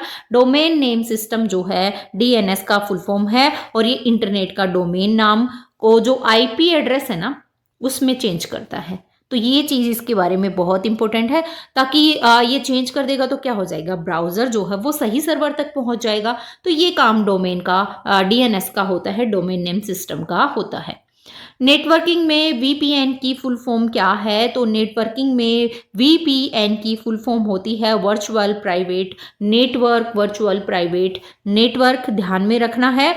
और VPN जो है एक तरीके से देखे तो एक सेफ कनेक्शन होता है ना, जो इंटरनेट के थ्रू क्या करेगा, डेटा को एनक्रिप्ट करके भेजता है, जिससे उसकी जो प्राइवेसी है वो बनी रहती है। किसके माध्यम से? VPN के माध्यम से।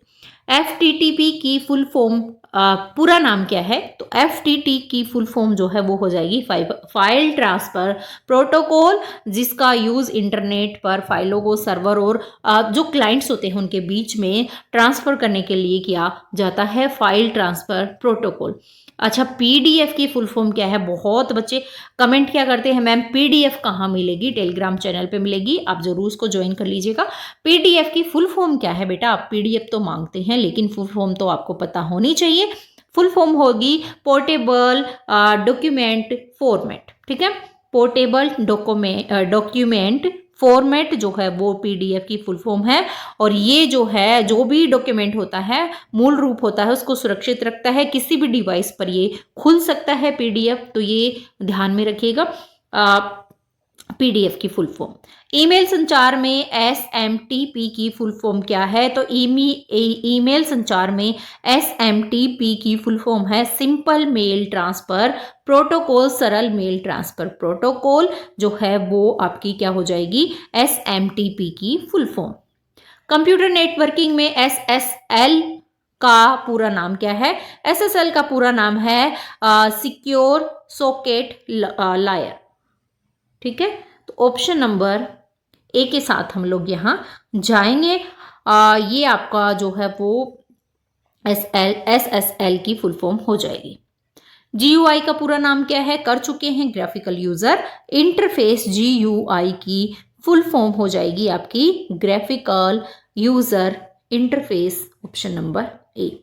आधुनिक तकनीकी में IO स्मॉल वाला OT का पूरा नाम क्या है?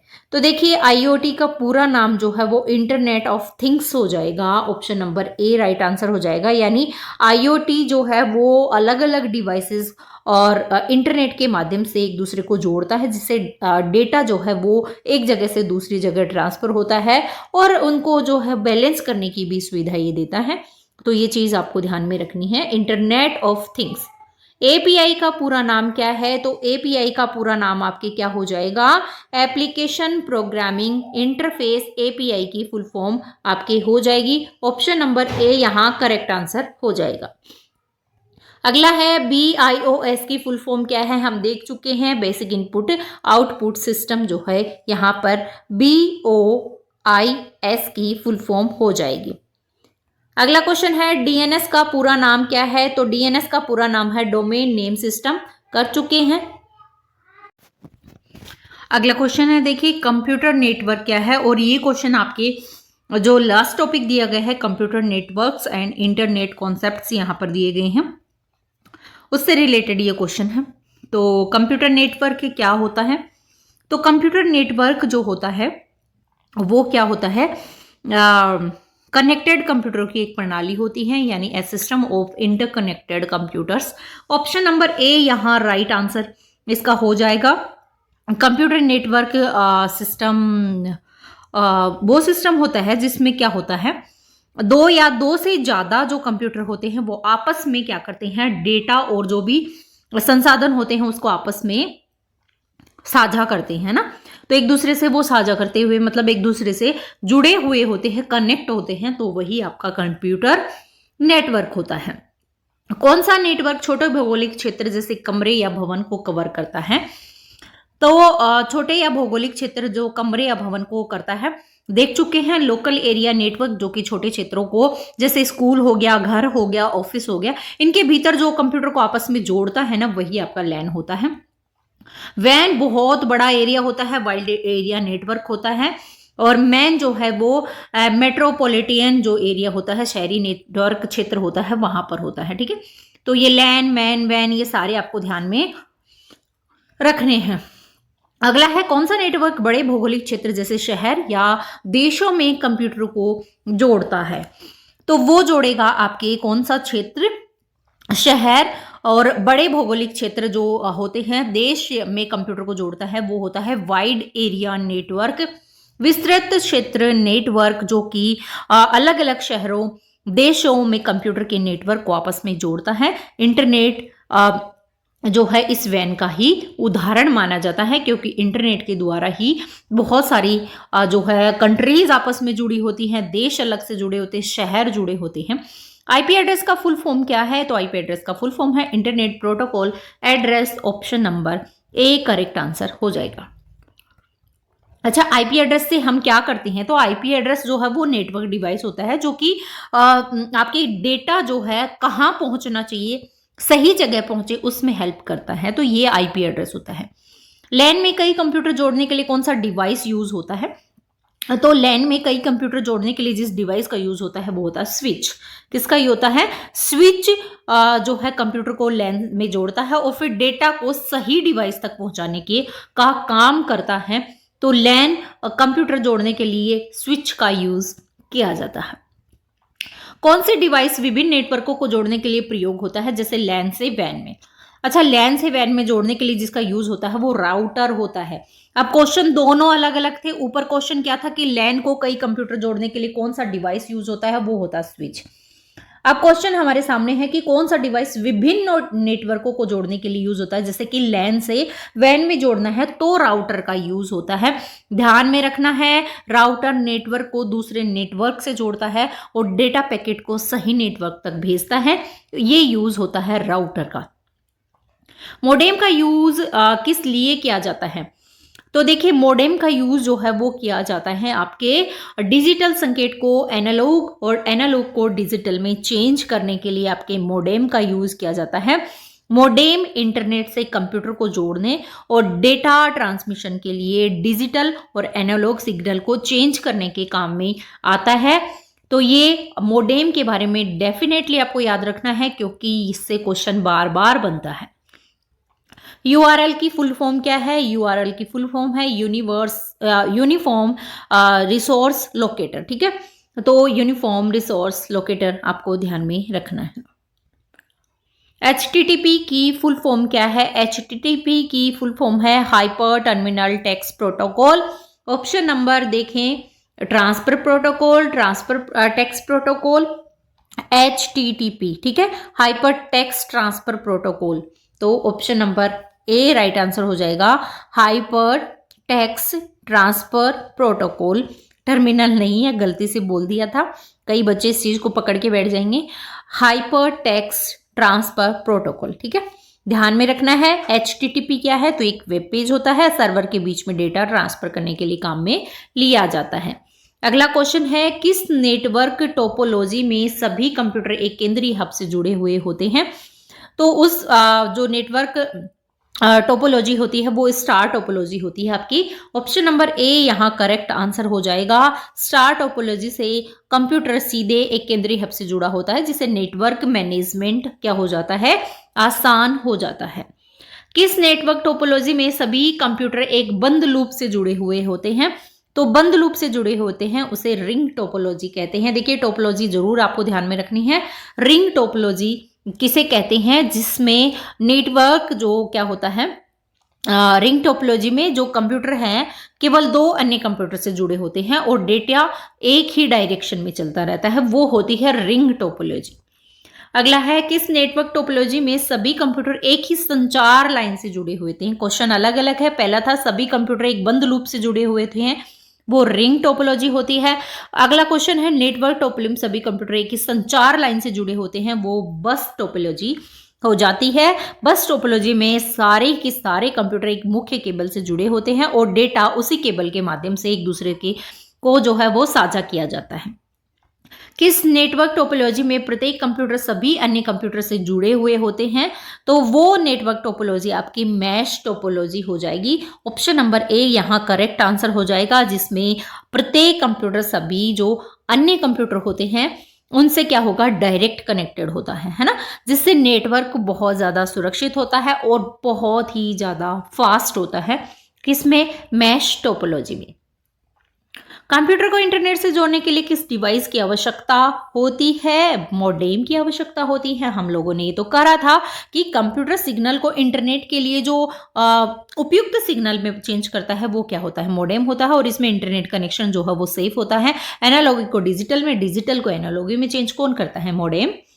इंटरनेट पर ईमेल भेजने के लिए कौन सा प्रोटोकॉल यूज किया जाता है, तो वो प्रोटोकॉल है आपका SMTP, simple mail transfer protocol का यूज किया जाता है, जिसके माध्यम से ट्रांसफर करने के लिए किसको, ईमेल भेजने और सर्वर के माध्यम से ये होता है। इंटरनेट पर ईमेल भेजने के लिए जिस प्रोटोकॉल का यूज होता है वो होता है SMTP। सर्वर से मेल प्राप्त करने के लिए कौन सा प्रोटोकॉल, अब ये क्या था, भेजने वाला कौन था, SMTP, ध्यान में रखिएगा। और सर्वर से मेल प्राप्त करने के लिए जिस प्रोटोकॉल का यूज होता है वो प्रोटोकॉल होता है POP3, पोस्ट ऑफिस प्रोटोकॉल 3 का यूज किया जाता है, जिसमें क्लाइंट को सर्वर से मेल डाउनलोड करने की अनुमति ये प्रदान करता है कि वो डाउनलोड इसको कर सकता है। इंटरनेट पर सुरक्षित संचार के लिए कौन सा प्रोटोकॉल यूज किया जाता है, तो सुरक्षित संचार के लिए HTTPS, हम लोग पहले ये इसकी फुल फॉर्म देखी थी, hyper text transfer protocol secure, जिसके माध्यम से क्या होता है, इंटरनेट पर सुरक्षित संचार सुनिश्चित होता है। किसके माध्यम से, HTTPS के माध्यम से। कंप्यूटर नेटवर्किंग में फायरवॉल क्या है, और ये क्वेश्चन पहले पूछा जा चुका है। फायरवॉल जो होती है वो एक तरीके से देखे तो सिक्योरिटी होती है, एक तरीके से अधिकृत नहीं पहुंच को रोकने के लिए सुरक्षा प्रणाली होती है। A security system to block unauthorize access, यानी कि नेटवर्क सुरक्षा प्रदान करती है कौन, फायरवॉल, और जो भी अनऑथोराइज एक्सेस होते हैं उसको ये रोकती है। तो ये भी क्वेश्चन पहले आ चुका है। लैन की full form local area network हो गया है। वैन की full form wide area network. Computer सुरक्षा क्या है, अगला क्वेश्चन है हमारा। देखिए जो क्वेश्चन रिपीट हो गए हैं वो हम लोग बार बार करने से कोई है नहीं, आप मतलब याद हो ही चुका है। तो अभी हमारा क्या था, लास्ट वाला बचा था कंप्यूटर सिक्योरिटी और साइबर सेफ्टी, है ना, उससे रिलेटेड जो क्वेश्चन है वो अभी स्टार्ट होते हैं। कंप्यूटर सुरक्षा क्या है, what is a computer security. तो कंप्यूटर सिक्योरिटी जो है वो होता है आपका कंप्यूटर सिस्टम को अधीनीकृत पहुंच से सुरक्षित करना, जो भी अनऑथोराइज एक्सेस है उससे प्रोटेक्ट करना। इसका मतलब क्या होता है कि जो भी डेटा या सिस्टम है उसको, जो भी अनऑथोराइज एक्सेस है वो कोई चोरी ना कर ले, उसको कोई नुकसान ना पहुंचा दे, वही कंप्यूटर सुरक्षा होती है। मॉलवेयर क्या है, वेरी वेरी इंपॉर्टेंट क्वेश्चन है। मॉलवेयर जो है एक तरीके से देखें तो एक सॉफ्टवेयर होता है जो कि सिस्टम को नुकसान पहुंचाता है या बाधित करता है। तो ये चीज ध्यान में रखना है मॉलवेयर के बारे में। मॉलवेयर क्या करता है, सिस्टम में क्या करेगा, जैसे घुसपैठिए होते हैं ना, वैसे मॉलवेयर होता है, घुसपैठ करता है, डेटा चोरी कर सकता है, उसको कोई भी हानि पहुंचा सकता है, सिस्टम को थोड़ा स्लो कर सकता है। तो ये सारे कारण बनते हैं, वही आपका मॉलवेयर होता है। एक software design to damage a disrupt system, software को डिस्क्रिप्ट करने वाला सिस्टम होता है मॉलवेयर। कंप्यूटर में वायरस क्या होता है? कंप्यूटर में वायरस होता है क्या हानिकारक प्रोग्राम जो कि स्वयं को पुनरुत्पादित कर सकता है, वही आपका वायरस होता है। वायरस कंप्यूटर में फैलता है और फाइलों और सिस्टम को नुकसान पहुंचाता है। एज जैसे ह्यूमंस को होता है कोई भी वायरस तो वो फैलता ही जाता है, जैसे कौन सा, कोरोना वायरस। ऐसे ही कंप्यूटर में भी वायरस होते हैं तो वो फैलता जाता है, हानि पहुंचाता जाता है। फिशिंग क्या है? वेरी वेरी इंपॉर्टेंट है। फिशिंग का मतलब भी आपकी क्या हो जाएगा? ऐसी संवेदनशील जानकारी प्राप्त करने या धोखाधड़ी का प्रयास करना फिशिंग होता है। यानी फिशिंग से धोखेबाजी होती है किसके माध्यम से? मेल, वेबसाइट के माध्यम से। जो भी यूजर होता है वो उसकी प्राइवेट जो जानकारी होती है वो प्राप्त की जा सकती है, पासवर्ड्स का पता लगाया जा सकता है, बैंक की जानकारी यहाँ पर चुराने की कोशिश की जाती है, तो वो आपके फिशिंग होती है। तो इससे अगर अवेयर हैं तो बच सकते हैं, नहीं तो फिर भैया गए। फायरवॉल क्या होता है? फायरवॉल हमने देखा था, एक सुरक्षा प्रणाली से अधिकृत पहुंच को रोकता है। एक तरीके से देखें तो बाहरी खतरों से कंप्यूटर को बचाता है। एन्क्रिप्शन क्या है? तो देखिए, एन्क्रिप्शन जो होता है वो आपके डेटा को पढ़ने योग्य नहीं बनाने की प्रक्रिया होती है। यानी इसके अंतर्गत डेटा को सुरक्षित करता है ताकि केवल अधिकृत व्यक्ति ही उसे पढ़ सकता है। तो वो आपकी क्या होती है? एन्क्रिप्शन होता है। अगला क्वेश्चन है, देखिए कौन सा सॉफ्टवेयर वायरस का पता लगाने और हटाने के लिए यूज होता है? तो वो आपके सॉफ्टवेयर वायरस का पता लगाने और उसके लिए होता है एंटीवायरस, है ना। कोरोना आया था तो उसकी एंटीवायरस डोज सबने ली थी, वैसे ही कंप्यूटर में भी एंटीवायरस होता है। एंटीवायरस सॉफ्टवेयर कंप्यूटर को वायरस, ट्रोजन या जो भी उसका डेंजर प्रोग्राम होते हैं उनसे सेव करता है, एंटीवायरस। साइबर बुलिंग क्या होती है? बहुत महत्वपूर्ण होती है। देखिए आजकल बहुत ज्यादा हो रही है। साइबर बुलिंग का मतलब होता है किसी को ऑनलाइन परेशान करना या किसी को धमकी देना, साइबर बुलिंग होती है। सोशल मीडिया के थ्रू किसी भी माध्यम से, इंटरनेट के माध्यम से, जिससे व्यक्ति बहुत ज़्यादा डिप्रेशन में या कहे तो मानसिक, भावात्मक, हर तरीके से उसको नुकसान पहुंचता है और बहुत ज़्यादा हो रहा है। मजबूत पासवर्ड क्या है? What is a strong password? तो स्ट्रॉन्ग पासवर्ड का मतलब होता है अक्षरों, संख्याओं और प्रतीकों का मिश्रण। जिसको समझ में ही नहीं आया, कितना ट्राई कर लो, कोई पासवर्ड वहां सही हो ही नहीं सकता।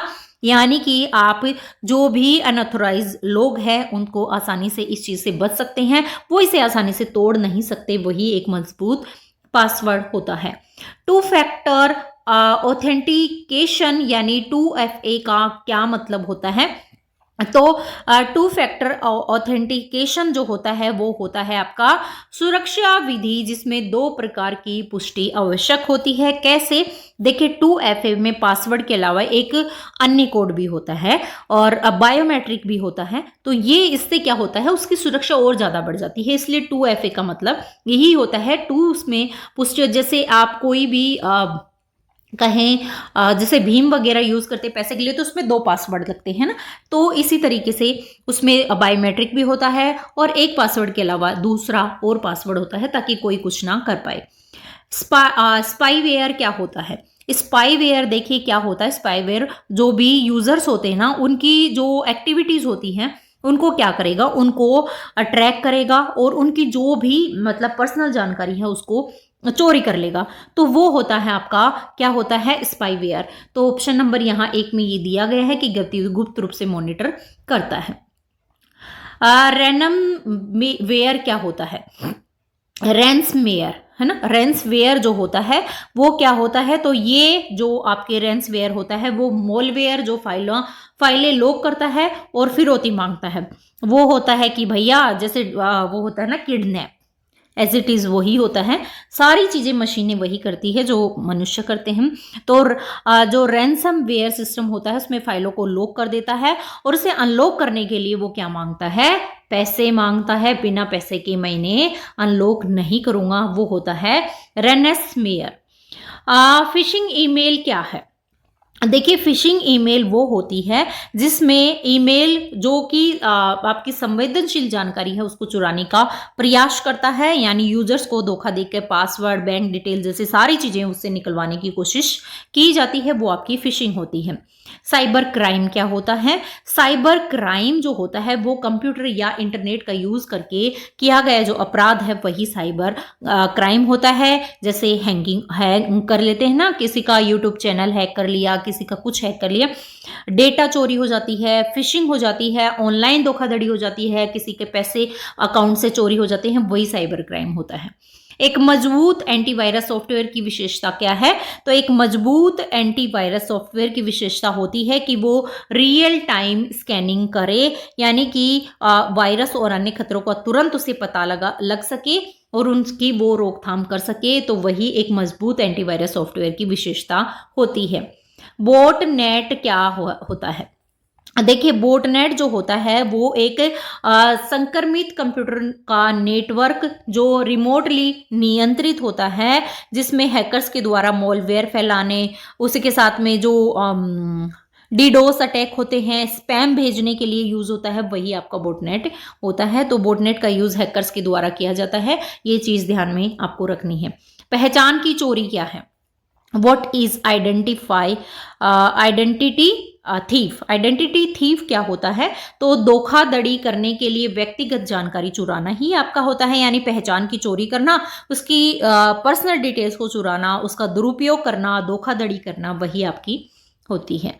अगला क्वेश्चन है स्पाईवेयर सुरक्षा क्या है? स्पाईवेयर सुरक्षा वो होती है जिसमें सॉफ्टवेयर को जो भी अनऑथोराइज जो मॉनिटरिंग है उससे उसको रोकता है, यानी कि सुरक्षा उपयोगकर्ता की जो गतिविधियां हैं उसकी निगरानी रखता है, डेटा को चोरी से रोकता है, वो आपका स्पाईवेयर होता है। कंप्यूटर को सुरक्षित करने का पहला कदम क्या है? देखिए कंप्यूटर को सुरक्षित करने का सबसे पहला कदम होता है एंटीवायरस इंस्टॉल करें और नियमित रूप से उनको अपडेट करते रहें। फोन में एज इट इज ऐसा ही होता है, नया अपडेट आते ही आपके पास मैसेज आ जाता है, नोटिफिकेशन आ जाता है कि न्यू अपडेट आया है और उसको तुरंत कर लेना चाहिए, यानी एंटीवायरस को इंस्टॉल रखना चाहिए, अपडेटेड रखते रहना चाहिए, और जिससे कि आप अन्य जो खतरे हैं उनसे बच सकते हैं। और अंतिम प्रश्न है साइबर हाइजीन क्या होता है? तो साइबर हाइजीन का मतलब होता है आपके कंप्यूटर और इंटरनेट सुरक्षा बनाए रखने के लिए अभ्यास, ठीक है, यानी कि साइबर हाइजीन में पासवर्ड सेफ्टी, उसी के साथ में एंटीवायरस अपडेट करते रहना चाहिए, सुरक्षित ब्राउजिंग का यूज करना चाहिए, डेटा बैकअप जैसी आदतें होनी चाहिए। तो बहुत सारी चीजें ऐसी हैं जो आपको रेगुलर करते रहना चाहिए, तभी आप क्या कर सकते हैं, आप साइबर हाइजीन रख सकते हैं। जैसे आप अपने आप को हाइजीन रखते हैं वैसे ही आप अपने फ़ोन, अपने लैपटॉप, इन सब को हाइजीन रखें, अपने डेटा को हाइजीन रखें। तो ये थे हमारे आईसीटी के most important 200 questions. I hope सारे प्रश्न आपको बहुत ही अच्छे लगे हों, समझ में आए हो। स्कोर जरूर आप बता दीजिएगा कि 200 में से आपके कितने क्वेश्चन सही हुए हैं, कितने मार्क्स आपको आए हैं। कमेंट सेक्शन में कमेंट जरूर कीजिएगा। नेक्स्ट हम एक और नए टॉपिक सिलेबस के अकॉर्डिंग मिलते हैं, कुछ ऐसे ही महत्वपूर्ण प्रश्नों के साथ। जय हिंद, जय भारत।